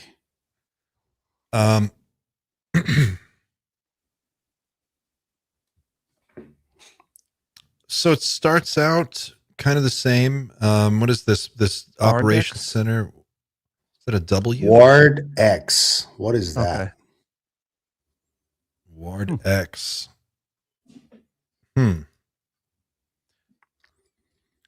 Daniel Kellner, cybersecurity administrator. Date Sort of of birth, like 1990. God, I feel so old. Edward Snowden type, sort of. And Okay. he's the one in the movie who's supposed to like blow the cover off of stuff, right? He has the information. Yep. I And also feel- he understands the language also, so maybe he's a hybrid too. It hints at that he has been, affected somehow. Yeah. I'm pretty And then intrigued. she's doing this like weather thing, and then everybody's reacting to the weirdness. She So starts speaking their language somehow. they're intuitive communicators. That's what Don Sherman calls them, right? Yep. Yeah. The thing I found most, and I don't know what will be in the film, but I found that there's no like spaceships. There is one shown. There is one in this Okay. trailer. Yeah. It seems like In the last It seems like a lot of things being implied and foreshadowing. Close Encounters came out November 16, 1977, by the way. Yep. Which is one of the best films ever made. I mean, you just period. You don't have to be into UFOs. By the way, Colin Firth's character in this gives me strong Kit Green vibes. Yeah. Big time. He's The way some he kind of looks. Yeah. telepath. Yeah, they're showing him like getting into her mind, and then he's got these weird hybrid eyes. Yeah.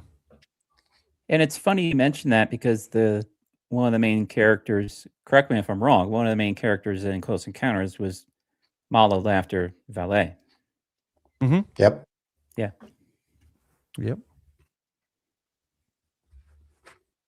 This comes out, I think it said June 12. And by the way, this guy in the movies is basically claimed to be a whistleblower, and at the end, he's in a car, and they try to kill him by pushing his car in front of a train. So they kind Yeah. of touch on whistleblowers being taken out. Yeah, there it is. Pretty heavy stuff. Yeah. Interesting. There's a shot though of the ship that I'm trying to like land It's near on. the end, I think. It's at the end, coming out of the clouds. Okay. Oh yeah, But There you it go. is. Yep. yeah. Okay, this is what we need. We need the Independence Day for society. I think at this stage we found out the world is literally run by demon people. Like at this stage, this is what it takes. I think it's what's going to take. You know, Yeah. people need something huge to really snap out of whatever the funk we're in right now as a culture. And I just think that it's going to have to be something. I think a best case scenario would probably be this, and the worst case scenario would be a mushroom cloud. But I feel like people are going to need something. Yay! Yeah. Right? I mean, it. Okay. Well, can we have something in between? I would like imagine that. I imagine it will be the mushroom cloud, and then it will be that craft. Oh, that's the worst. Oh man. No, Sorry, they guys. won't let that happen. They're here to help, right? Hey, I want to ask you guys this while we have a few minutes left. Have you guys caught onto this kind of feeling in the world that there's an idea that craft are going to come and save a select amount of people, and they pick them up and take them off planet before like the event, whatever the fuck that is? The UFO rapture. Yeah, that's the David Jacobs. Well, David Jacobs talks about it. In fact, I've got an interview with him right here where he talks about that. The Yeah, black it's getting- triangles. Yeah, it's getting talked about more and more. What's going on with this? Black triangles. No, I don't know what you're talking about. What is that? Yeah. I mean, I know what that is, Yeah. but what does that got to do with? Those might be massive just like black savior triangles crafts. are going to save us, or some of us, not everybody. And that those Um, may not be ours. Yeah. I mean, those might be ours. Yeah. This is so this is the guy we're always talking about, David Jacobs. He's the researcher who wrote a series of books. One's called Walking Among Us, one's called The Threat, and there's another one that I always forget the name of. But anyway, his abduction research focused on sort of uncovering the patterns between all of these cases that were studied during the pre-internet era, which is really important because these are people who did not know each other, did not have contact with each other, and yet had remarkably similar stories about what was happening to them. And abductions is still sort of weirdly the third rail of the UFO topic. So we don't get into it very, we try to on this channel, but not many people look at it. And so here's what he has to say about this plan and abductees' role in it. Let's just look at the clip. Deja vu experience where two abductees are seeing each other Sessions with and recognize each other, or someone was saying, you know what, I resonate with you, maybe I've seen you in a past life kind of thing. How do we distinguish between that and the abduction experience? It's difficult to distinguish between people who think they have past lives or they've seen people on a higher plane of intellect or emotion or consciousness or whatever, unless you do hypnosis. By looking at people over decades, I can see change in time, I can recognize differences that are happening, I can see the progression of the phenomenon, and I've been extremely fortunate to be able to do that. There's obviously a trajectory to the abduction phenomenon. It is not an examination of people. These aliens are not interested in what makes us tick. We used to think this years ago. I used to think this years ago. What do you But think now? this is turns out to be a program with a beginning, a middle, and an end, and it is goal-directed. And what we're looking at here is a workforce that is abducting people, and how can I just say this straight out? Creating other beings who we call hybrids, who are different stages of hybrids, although it's probably more of a smooth continuum than my stage idea, of early stage hybrids who look sort of like gray aliens, and middle stage and late stage and human stage, and then what I call hubrid, who are beings who And this is new. This is new information, who are being trained to live here, and their training comes from abductees. You've had the opportunity to observe a lot of patterns and a lot of information. Have you grasped an agenda by these ET connections? There are 3 pillars to the abduction phenomenon. There's actually a 4th one, but I'm not including it because it's not as, well, I'm not including it. Number 1, it's intergenerational. If a person is an abductee, their mother or their father, or sometimes both, were abductees. Mm-hmm. If they were abductees, almost certainly their mother or father was an abductee. Their kids will be. When the abductee has children, and let's just say has 2 kids, they will be abductees. And when they marry a non-abductee, all of their children, the 2 kids' children, if they each have 2 each, that's 4, they will all be abductees. Therefore, the intergenerational aspect of it makes sure that there are plenty of abductees around. It keeps up with the population. And the second pillar is that it is global. This is not an American phenomenon. The UFO phenomenon has been noted around the world. And the UFO phenomenon is the abduction phenomenon. It is. They are one and the same, in my opinion. The third pillar is that it is clandestine. And the only way you can, in the thread, I wrote a long piece about the meaning of secrecy and how this has to be kept secret and that has to be kept secret and this and on, all the ramifications of non-secrecy and all that. It boils down to one sentence. They don't want us to know what they're doing. Global, intergenerational, secret. This does not add up to good. I don't. Oh, Dave Jacobs. The Threat. Check it out. Great book. Oh, The Threat. Here, hold it up again. Hold it up. Yep. Yeah. Yeah. You'll lose sleep. The hubris. I agree with him. I mean, I think he's pretty spot on. I mean, I say it all the time. Especially the intergenerational part. That can be regarded as fact. People process this in a lot of different ways, depending on their background and all. There are countless people out there. I want to, if you guys want to spend another minute on this, he says something really interesting in the next 2 minutes. He describes some of the abductee experiences in more detail. Do you guys mind if we spend another 2 minutes on this? Please. Anybody care? Okay. I want to come back to the other stuff, but this is really worth looking at. Hang on. Stop sharing. Here we go. Share. Here we go.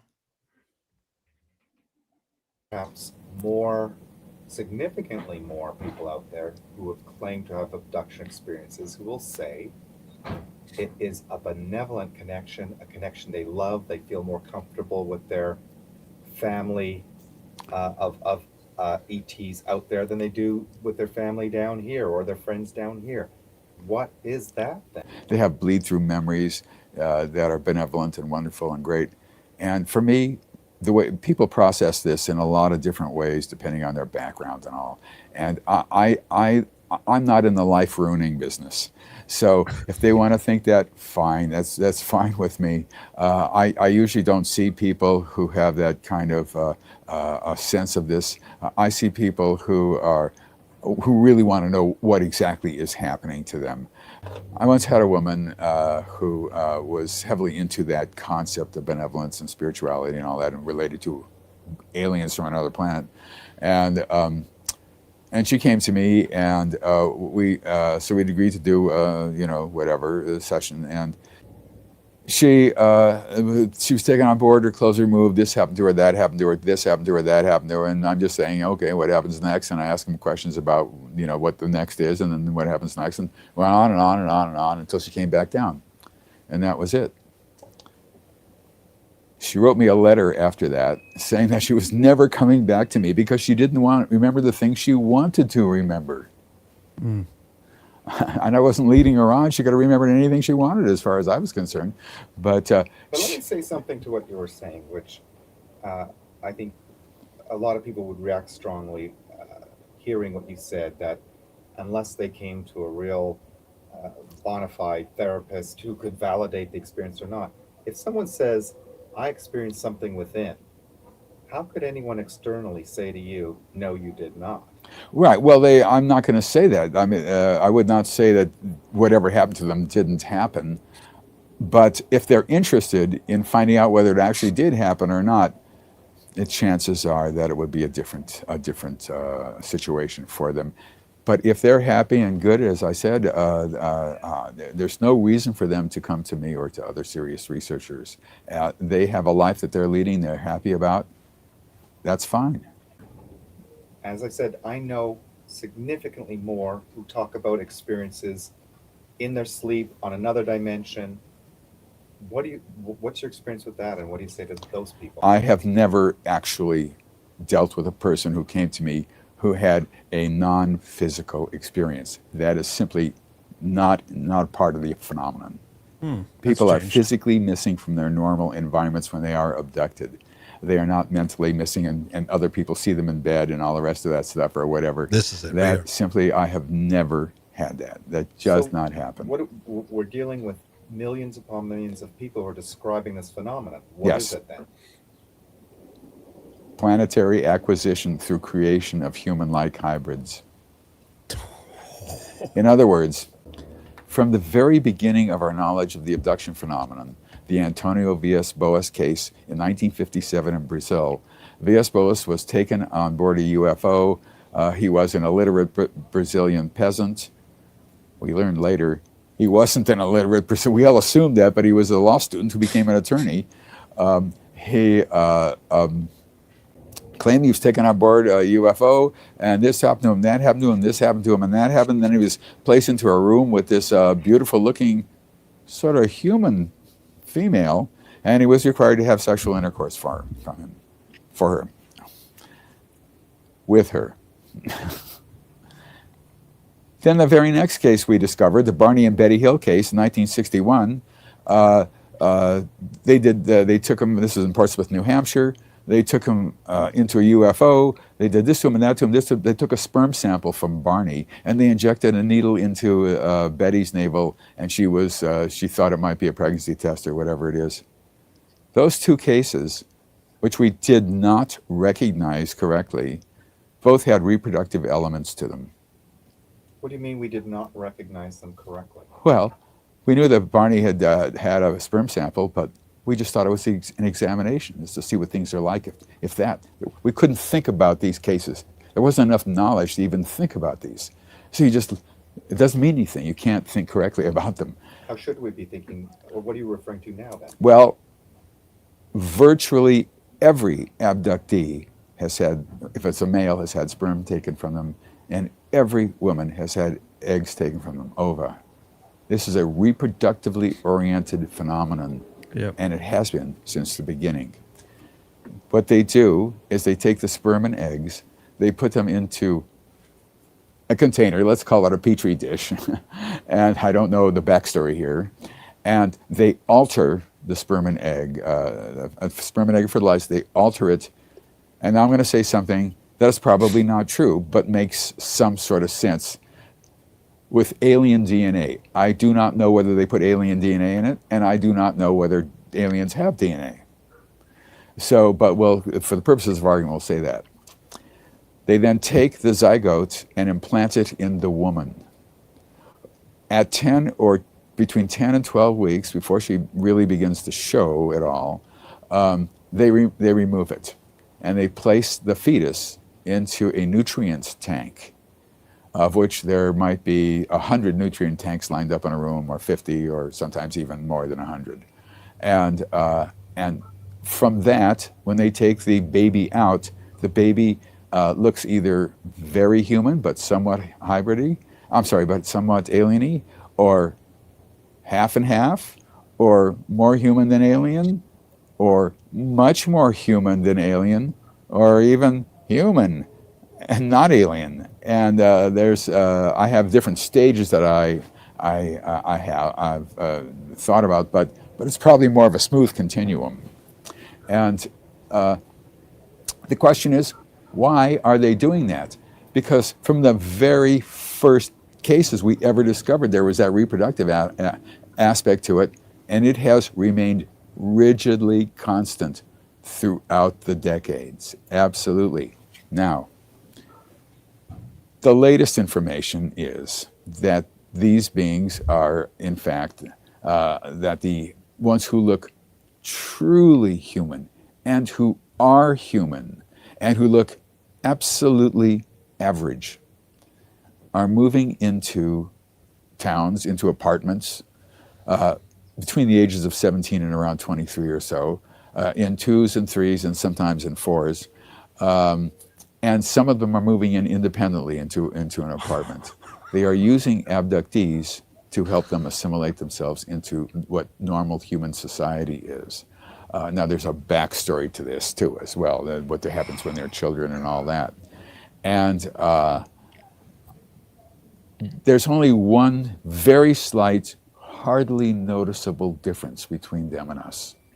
They can control us neurologically, make us think anything that they want us to think, make us say anything they want us to say, make us do anything they want us to do, and we cannot do that to them. That makes us a second-class species, not a citizen, but a species, and them a first-class species.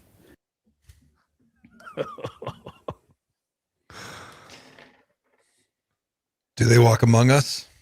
Sleep well, everybody. Nighty night. I think so. I've been on board with the Walk Among Us since the 90s. I'm all in on that. That is Yeah, one of wasn't the most uncomfortable interviews. There's a longer cut of that where he talks about these people, like before they come to him or before they start seeking help with whatever's going on, what they're experiencing. And he says it's like, they'll come in and they'll be like, one minute I'm walking into the store to get a dozen eggs and a gallon of milk and a loaf of bread, and I go into the store and I'm walking up to the dairy aisle, and as I'm walking up, the next thing I know, I blink and I'm in my car and I'm in the parking lot of a different restaurant in another town.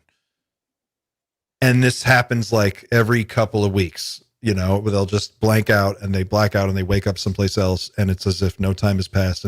And once that happens a number of times, they'll try to find some help, and then eventually they'll find their way to somebody like who was doing what he was doing at the time, or just other strange experiences. Just really weird little missing time. A lot of missing time. I mean, it's there's a. I think it's really interesting that the most recent trailer for this Disclosure Day movie kind of looks in that direction a little bit. Because if what he's saying is true, and if this does bear out, and there are hybrids here, you just heard David Jacobs tell you they have like a plan. They have a system for moving people in. How they learn to do things that look and appear like humans, how do they blend in? There's a whole strategy for this, and there's a whole like a mentor program with abductees where they come in and they learn what it is they're supposed to do, and that's chilling to me. That's very chilling. That seems like I don't know which one of you was saying it in the beginning of the show, but like the most unsettling thing you could tell people would be that. That would break the world for sure. Just think of how weird that would be. Is that why disclosure hasn't happened? I don't know. I told you, I've decided. I think the hybrid thing is a major, if not the biggest part of the entire conversation. It's been made very clear to me that there is a U.S. government genetics program, which I would think would have to tie into some kind of NHI genetics or hybrid program. Genetics are the thing. Yeah, and they these biological components of abductions, just like he said, they're just boilerplate at this point. It's common. You know, he mentioned how many people could have been abducted. Millions. There's a very interesting gentleman I had the pleasure of interviewing a couple years ago, Dr. Ron Westrom, professor emeritus of sociology at University of Chicago, who has studied this phenomenon. And he also said, he's like, oh, it's millions, which I just couldn't believe. Millions? That's what he thinks. And that's what Jacob said. How many people don't talk about it? How many people Jacob would said never mention it? Most. That was the part of the clip I was trying to find. He says 90%. So think of all the people we know of. Wow. What was that survey that went out? That Ed Mitchell? Didn't he send one out? That was like famous for, they were trying to assess how many people they thought had contact. And they did a survey and they found, it was some dramatically high number. But I like how Jacobs drills down on that and he goes, no. I'm not talking about like, oh, I think I had a foggy dream wherein I had a, strange interaction with a mystical being that I interpret as a whatever. There's no fuzziness. There's no, there's a hard edge to what he's talking about. It's like, no, these people are physically missing from their environment. They are not there. Other people can't find them. They're just gone. They're not in the house. There's no one.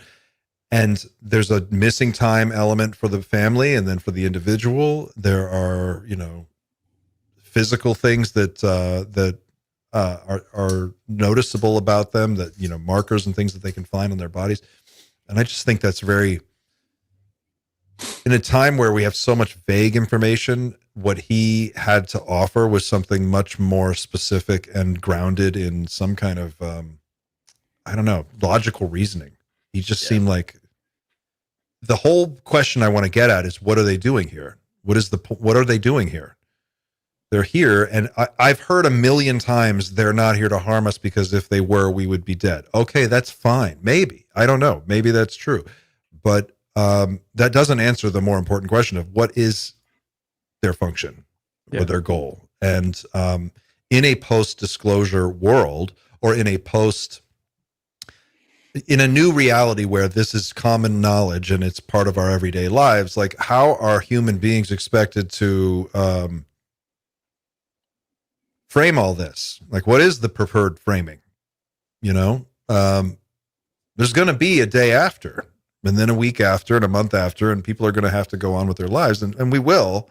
But I just wonder, like, is that partly what we're seeing right now? Some kind of weird effort underway to like make sure that when we think about this, we do it in very specific terms? Or do you think it might be more random and unpredictable? If I'm honest with you, I think that the majority of the population doesn't want to think about any of this because of fear, obviously. But I don't think the majority of the population can fathom these concepts. They're not used to it. I think that's why conversations like the one we're having now and others are necessary, but people need to pay attention if they are really interested. I don't think they are. I think they prefer living inside their own bubbles, inside their comfort.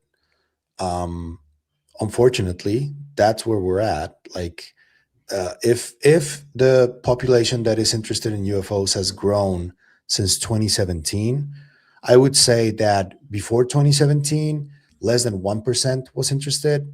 And I would say that it has grown to about 5% of the entire world's population. That's still not enough, in my opinion. It's a lot, though.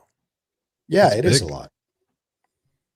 That's big. I mean, I think it's fully mainstream at this point.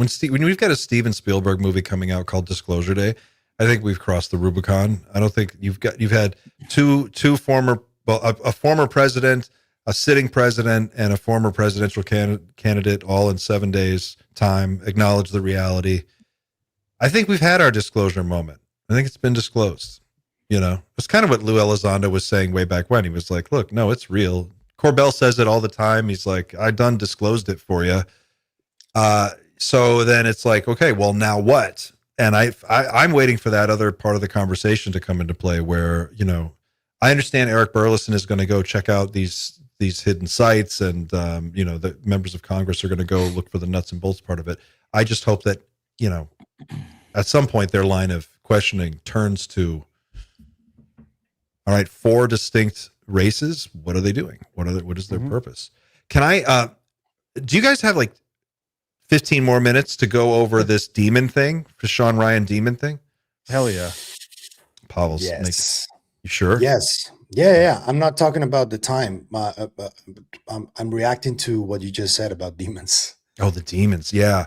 Okay. So I want to share this clip. It was a very interesting interview with Father Chad Ripperger. I hope I'm saying that right. Who is a guest on the Sean Ryan show.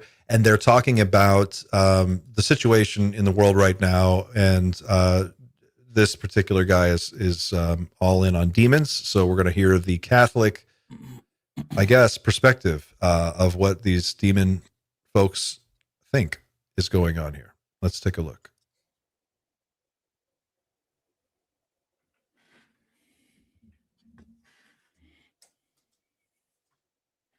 What do you think about all of that? Well, obviously, some of the UFOs can be explained by some of them by governmental experiments and things of that sort, which people are not necessarily used to. However, usually when you get into stuff like the abduction cases and things like that, I actually did a conference on this more recently, where I parsed out 10 different ways in which, if you actually look at like abduction scenarios, that in point in fact, those abduction scenarios, if you actually look at what the aliens are supposedly doing, is identical to the same things that demons do to people who are possessed. So if you strip the veneer of the alien aspect of it off, that in point in fact what you're dealing with is they're just demons. There's actually a book too, I don't know if you've heard about it, it's called Alien Intrusion by Gary Bates. And in that book, he debunks a lot of the sightings that people have actually, the footage and the things of that sort. It's a bit dated of a book, but in there he talks about the fact that too, that people who are in these abduction situations will actually cry out to Jesus, and then then boom, all of a sudden the abduction situation stops and they're sitting back in their bed or whatever the case actually is. So there's a lot of demonic stuff on that level. There's some that speculate too that some of the craft that we see moving in ways that are contrary to physical laws is also just a diabolic mirage, which they can cause. It's that type of stuff is extraordinarily rare because God doesn't usually permit it, but that can actually happen. So that's kind of just my general thoughts in relationship to it, that a lot of this stuff, not all of it, but a lot of this stuff is just diabolic in nature. What does God say about it? Does God say that we are the only beings in the universe? Well, I mean, ultimately, we don't have absolute certitude other than the fact of what we read in Genesis. So in the book of Genesis, the creation of life is actually restricted or seems to be focused here on Earth and nowhere else. My own basic observation is if you look at what NASA is doing in their studies and things like that, everywhere they look, they think, oh, we might have found life. We might have, and then they didn't, of course. And I think what we're discovering is that other than here, the universe is sterile. Now, in theory, God can do whatever he wants, but at least from a scriptural point of view, but then also even science, I think, is starting to prove it out too, is that we're getting to the point where we're starting to realize that this seems to be the only place that you're going to, that it seems to be the case. A lot of times too, the idea that there's life elsewhere is heavily rooted in the evolutionary hypothesis, because there's evolution here, there must be everywhere, even though their theories of evolution are not only just scientifically problematic, but just even theologically and philosophically problematic. But that all being said, that's where it's rooted in, I think. With all I'm sure you've seen some of the Epstein stuff. Have you been following that at all? A bit, from a distance, yeah. That seems like some type of satanic ritualistic type stuff that was going on there. Yes, actually. And actually, the stuff I've read about as far as to the degree that I can have certitude about what you can find on the internet, that stuff that was going on there, and just the layout of the island gives an indication that it was heavily involved in the occult The other thing I should mention too is that people don't get heavy into that type of thing. It's the same thing that we've seen elsewhere, where guys who suffer from homosexuality and they're active and they're very heavily active, it very often degenerates into ritualistic sex. It's the same kind of a thing there that it. I am not agreeing with this dude on this shit, so I just want to point out, like, this is fucking whatever his name is. This is his thing. So please don't come at me, guys. Eventually degenerates. Satan ends up just driving them because these they're so disordered that he gets involved, and then he drives it more towards a ritualistic kind of an approach. So if it wasn't ritualistic, I'd be surprised. I mean, with it,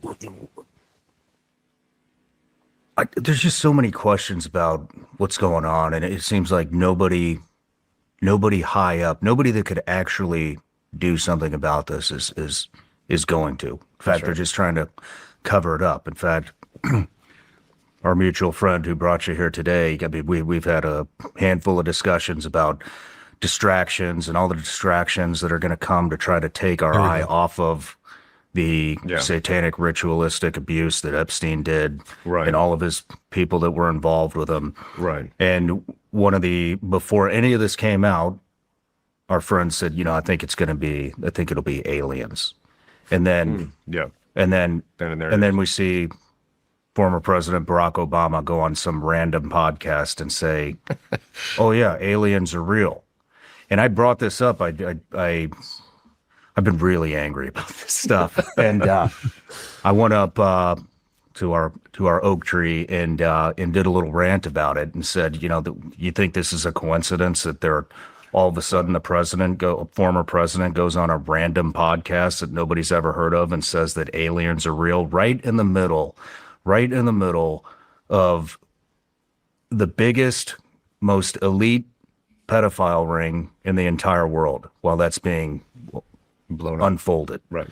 And then you fast forward about a week, and of course, then President Trump comes out and says something about, what President Obama did was illegal. He shouldn't be talking about aliens. I don't know the exact quote, but he came on and said that.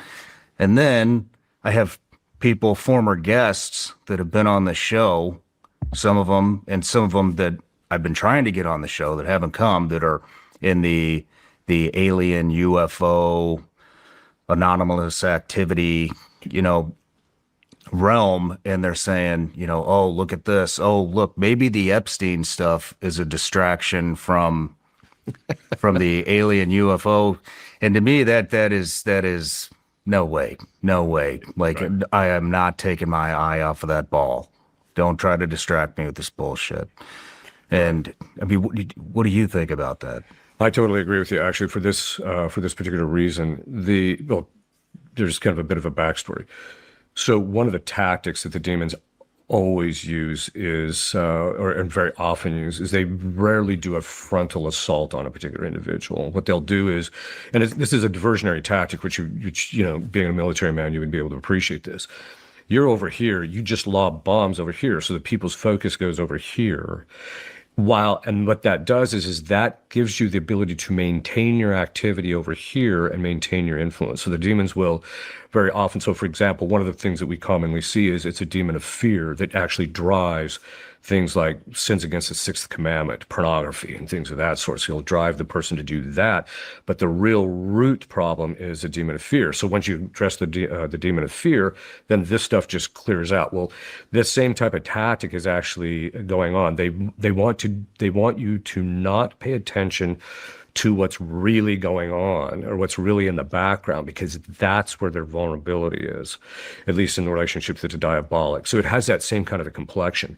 So you've got this situation where the Epstein stuff starts to kind of come to the surface, and then all of a sudden there's this diversionary tactic that's used to get everybody, because now virtually nobody's talking about Epstein. So you just get that diversionary tactic over here. And, as you know, the American people have, a lot of American people have the memory of a goldfish, which is like 11 seconds. So as soon as you've got them looking at this thing, now they're paying attention to this. And of course, the whole alien things, I think, is just a ruse anyway. It's just a way for people to get focused and interested on that. On the other hand, I wouldn't be a bit surprised if the world elite didn't want to use the alien things from the point of view of, if you listen to the people who have been alienly abducted, it's always like the aliens are always telling them, "Oh yeah, we're here to save humanity." Well, that's Jesus Christ's role, not aliens. We're here because human beings can't save themselves, and we're here to basically usher in a new era. Yeah, that's because the elites want to get away from or at least the demons want to get away from Christianity as the ruling ethos that affects, the world cultures, etc. So the very same things that the demons actually want is the same type of stuff that you hear the aliens actually talking about and going into. So for me, it just looks like a diabolic diversionary tactic, not necessarily in the sense that the people that are doing this diversionary tactic, the human beings doing this, are thinking that, they're thinking in terms of diabolic necessarily in doing this. Nevertheless, that doesn't mean that the demons can't be using them precisely to that end, because the demons do not want people to become focused on the moral degeneracy, because then they'll start demanding change, and the demons don't want the change. They want this degeneracy because it empowers them. No matter where. Okay, that's the gist. What do you guys think about this? This is a very interesting insight into a theologian's perspective on the alien situation right now, and I'm studying it that way. What's your take? When you're married to like one specific view or lens, it's like impossible to stray from your belief system. And this guy is so like, Jesus is the way, God is the thing, creationism is the key. It's impossible for this guy to fathom other stuff. So it's interesting to see him talk like that, but I disagree with so much of what he said, but it's intriguing. But he's just so fixed on this, his story. What's interesting too is that the Catholic Church is known to have helped facilitate the transfer of the Magenta Italy crash retrieval disc to the Americans post World War II, and they held that under Mussolini had it for a period of time.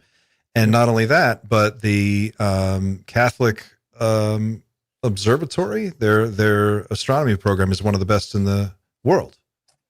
And their observatories are some of the best in the world. Like, they have some of the best scientists in the world work for the Catholic Church. And I think, I don't remember who it was that's in charge of of their space sciences that they do. But Danny Sheehan has mentioned this a number of times, that they have put out public statements on this matter, and they have left it wide open. They are like, we are not taking a position against the possibility of this being aliens.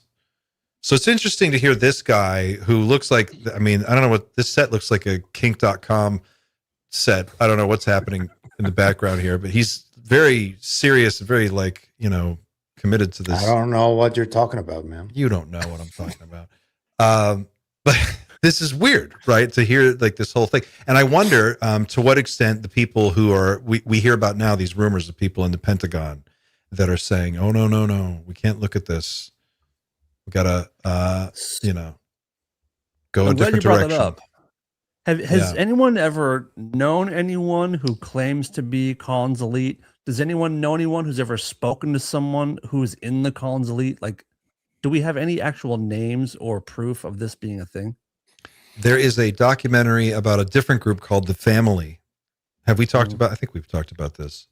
Sounds familiar. It was a Netflix documentary. I think it's called The Family, and it's another group. They're known as The Family, and it is a affiliation, like loose affiliations of like senators and powerful Christian figures in the Christian right and people in government that basically have a handshake agreement to help each other enact policies that are friendly to their worldview. And they arrange for things, they hook each other up, they make sure that they've got they open doors for each other and stuff. It's like in you saw One Battle After Another. It's like that group. They all have like tunnels under their house, and they can call a meeting, and it's kind of like that. And it's called The Family. You can watch the documentary, and they really do get into just how powerful this group is and what they do. So I imagine the Collins Elite is just like that. Maybe it's a subgroup or some kind of. I think what we're finding out now is, like, regardless of what your political affiliation is, there are deeper societies that actually run the world, and these people are almost all categorically fucking evil. That's what Epstein did for me, was just blow that wide open. And now I'm looking at all of these people, and I don't want to weigh in on, like, are they aliens or are they demons or whatever, before we answer the question of, like, why are all of the most important people in the world associated with the most, like, heinous evil crime anyone can imagine, and somehow we're not doing anything about it. That's really weird. I don't know. So my godfather worked for many decades with an exorcist from Mexico, from Guadalajara. And out of the conversations that we've had about this, because I'm naturally, I grew up not really believing in that. And he kept saying that it was real. Out of all the conversations that I had with them, and then I started doing what I do on Psicoactivo, I realized that there might be a correlation between people who are supposedly possessed and the work that Dr. Gary Nolan is doing in the basal ganglia and the caudate putamen. Talking to people who, like, know about the Dr. Gary Nolan's work, it seems like some of these people have that area of the brain way more activated than other folks. And what is happening there is that their antenna is all over the place, and they're picking up signals from who knows what. And if we go back to the more baseline explanation of what may have happened thousands of years ago when all of that ancient scripture was written, I would say that a lot of that ancient scripture is just interpretation of something they did not understand back then. There was something supernatural, probably, or like related to cosmic beings, or probably ETs or something, but people at the time only had the culture at the time to interpret things. So a lot of that scripture that is trying to be interpreted now, because look at it this way: Islam, Christianity, and Judaism all have their own fundamentalist ideologies, all think that there's some sort of end times prophecy going to happen. But the funny part is that each of them have their own version of it, and they all think that theirs is the truth. And I think that that just has to do with interpretation. And for me, this concept of a demon and also angels, it's just like beings probably that are not human, that were just labeled as such. And that whole misinterpretation of ancient texts from all of those three religions has played a major role in perpetuating these definitions.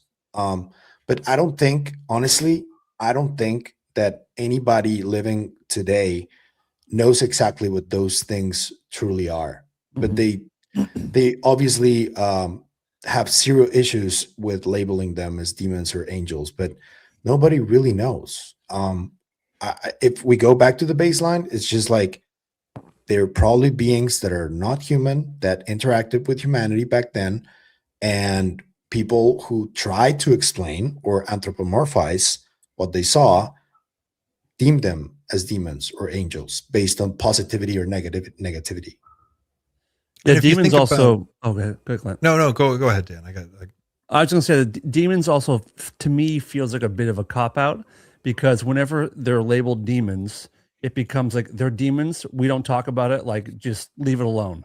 It's a very easy way to kill the conversation rather than have to answer questions. Like, it's demons. We know it's bad. Leave it alone. Rather than, what is this? Let's find out. And yeah. And it's with my godfather, I've been having back and forths about this, and I've asked him, I'm like, is this like possibly just interpretation? And he starts describing to me how people become possessed, and a lot of that description fits into many of the abduction experiences and many of the like lost time and weird sleepwalking and all of that. It fits right into the same Yeah. patterns. So yeah, I wouldn't go that far as to just say, "Oh, I am 100% sure they're demons." You don't know. Yeah, you don't know. What's interesting to me about the Catholic Church as an organization is you have this organization that is thousands of years old, that has historically had some of the most educated people in whatever area where they are. I mean, they're the people keeping records. They're the people that can read and write. These are the folks that have an ongoing bureaucracy that goes on for centuries, and they are keeping tabs on what goes on under the umbrella of the Catholic Church, right? So there's this organization, and it's keeping records, and they're paying attention, and they're sort of administering this huge religious empire. And they have got an archive that is filled with historical artifacts, and I bet you they have more information in that archive than the United States government has in anything that we would want to look at. And so I think it's really interesting that that's the Catholic Church. That's my assessment of and I'm not a practicing Catholic, and I don't know anything about it. So if there's someone out there with a better grasp on this, please correct me if I'm getting any of this wrong. But this is just my gut instinct. And when we talk about contact being a ontological shock, I think on an individual level, one-on-one, people could process it. I think what they're really driving at, like Bigelow and some of these other people, the Rand Corporation and groups that have looked at this, what they're talking about is control structures. The framework that undergirds our whole society would be challenged by the sudden appearance of what we would interpret as a superior being. That being would call into question all our prior notions of what are angels and demons, what are humans, what is the hierarchy of life and beings, and where do we fit on that ladder. And it would immediately, all of that stuff would be on the table in a way that it has not ever been before. And I think as an organization, if you're the Catholic Church, that would definitely be a concern. You would want to, you would either want to get ahead of it and frame it so that these are demons, we're the good guys, you know who to call. Yeah. Right. Or, you'd want to make sure that that you control the outcome in a way that somehow doesn't, and there's a larger good here too, because at the end of the day, whenever two societies that are, completely different come into contact with each other, it's never harmonious. It doesn't just there's no historical example of it just being awesome. But if we get that, in so many ways, we have to start over from scratch with a lot of things, with history and with biology and our place in the world and the universe, and religion has to start over from scratch in some ways, and just kind of relook at everything through the new lens with new information that we have about reality and about science and nature. That's what pisses me off about this predisposition that we have as humans. I think it's an evolutionary trait that we're eventually going to leave, is that whenever we see something that we consider a higher intelligence, or above the food chain than us, a lot of people instantly go to, oh, it's probably a deity. And it's like, why?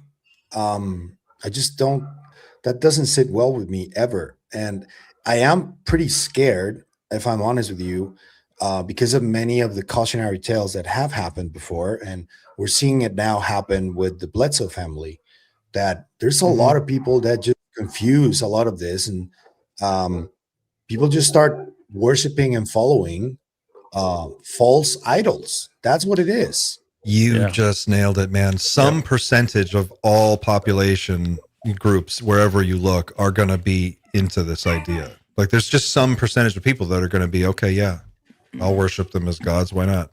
That's going to break things up. There's no getting away from that. There's no way that we harmoniously, as one human family, all move in the same direction. We just are not capable of that. So there's going to be factions, and there's going to be schools of thought around this and different perspectives, and it's going to be really chaotic and weird, I imagine. Mm-hmm. And it will spawn new religions. I gotta hold on a second. Yep. Yep. It will. And the whole Raelian movement, that's already like, it reached levels that it's pretty wild, because this guy was attempting to clone people. This guy had like his own sex cult. He had like his own harem where he Sounds could like Epstein. choose from. Yeah. Epstein was getting he was into some cloning shit. And it keeps happening though. It's like, why do we keep falling for that trap? And it's temptation, I think. I think it's part of it. Yes, why do we keep falling for it? Tell me when humans have ever learned any lessons. I mean, really, what have we learned and like never done again? I mean, personally, we do, but en masse, it's kind of impossible. That's what we never have. Individuals learn lessons all the time, but as a civilization, we know what's right and what's wrong, but we ignore it every single day. And it's partly why, for example, Graham Hancock says that we're a species with amnesia. That's part of it. It's because we just don't learn, and we keep fucking each other up in many different ways, you know?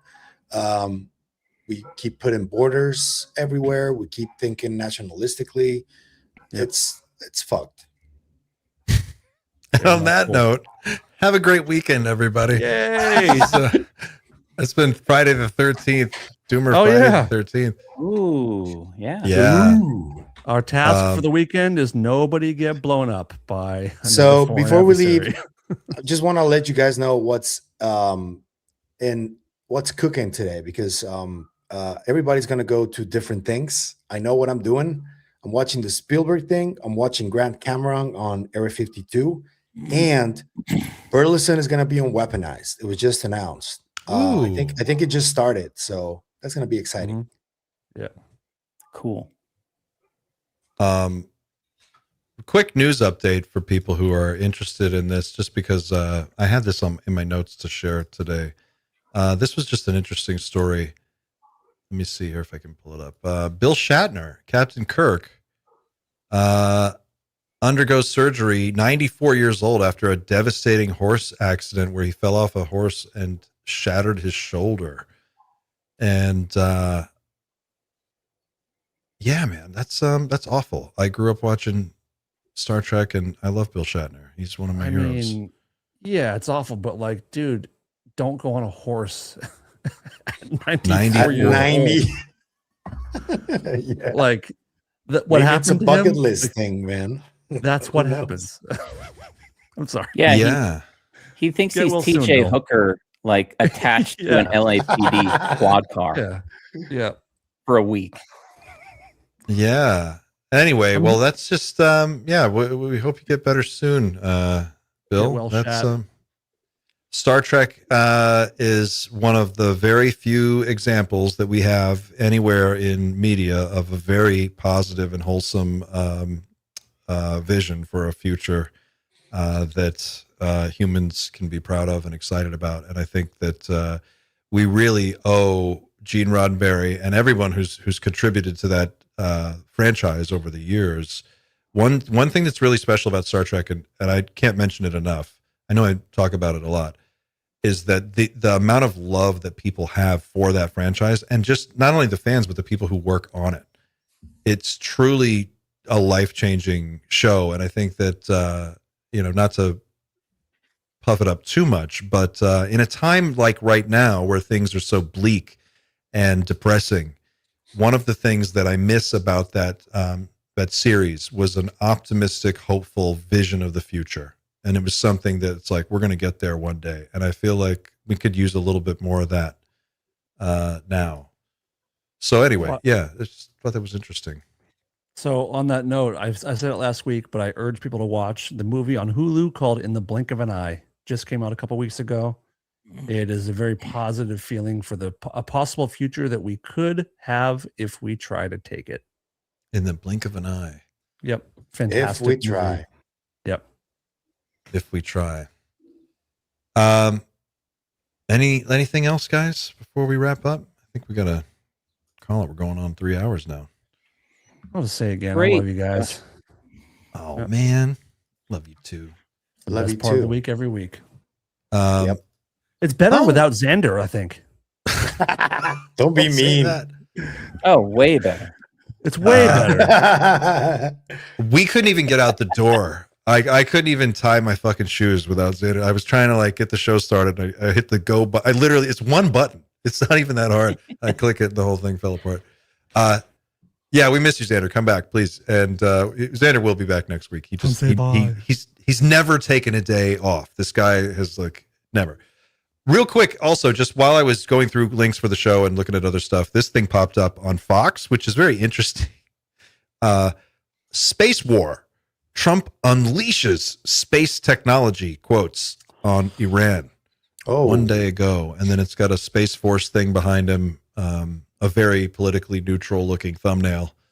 And yeah, it's an interesting 15-minute segment. It's actually 16 minutes and 43 seconds, and they're going into detail about some kind of classified space technology that he is using on Iran. So I'm going to take a look at this. It's one of my deep dives this weekend. And to your listeners too, guys, go support Pavel and Clint on Patreon. The guys are doing some cool stuff on there. Oh yeah, you know, thanks. I didn't go there because we were just talking about so many other things. But we are. I one thing that I'm doing that I've been working on for months now is about to be completely ready to. Well, it's ready. It's about to launch. I had to put some infrastructure in place and do a little organizing on my end to get this thing ready to go. So I'm going to be launching it on Patreon first, and for anybody who's really interested in that, it's super cool. Dan knows what it is. Yep. And I'm super excited about it. So that's my pitch. Yep. So go support these guys, folks. And go subscribe to Others from Another Mother. Yes. Dan's amazing show and Rare Form Radio. Thanks.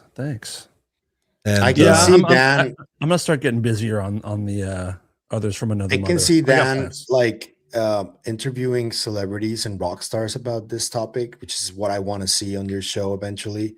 Yeah, that's my hope. That'd be really cool. Yeah.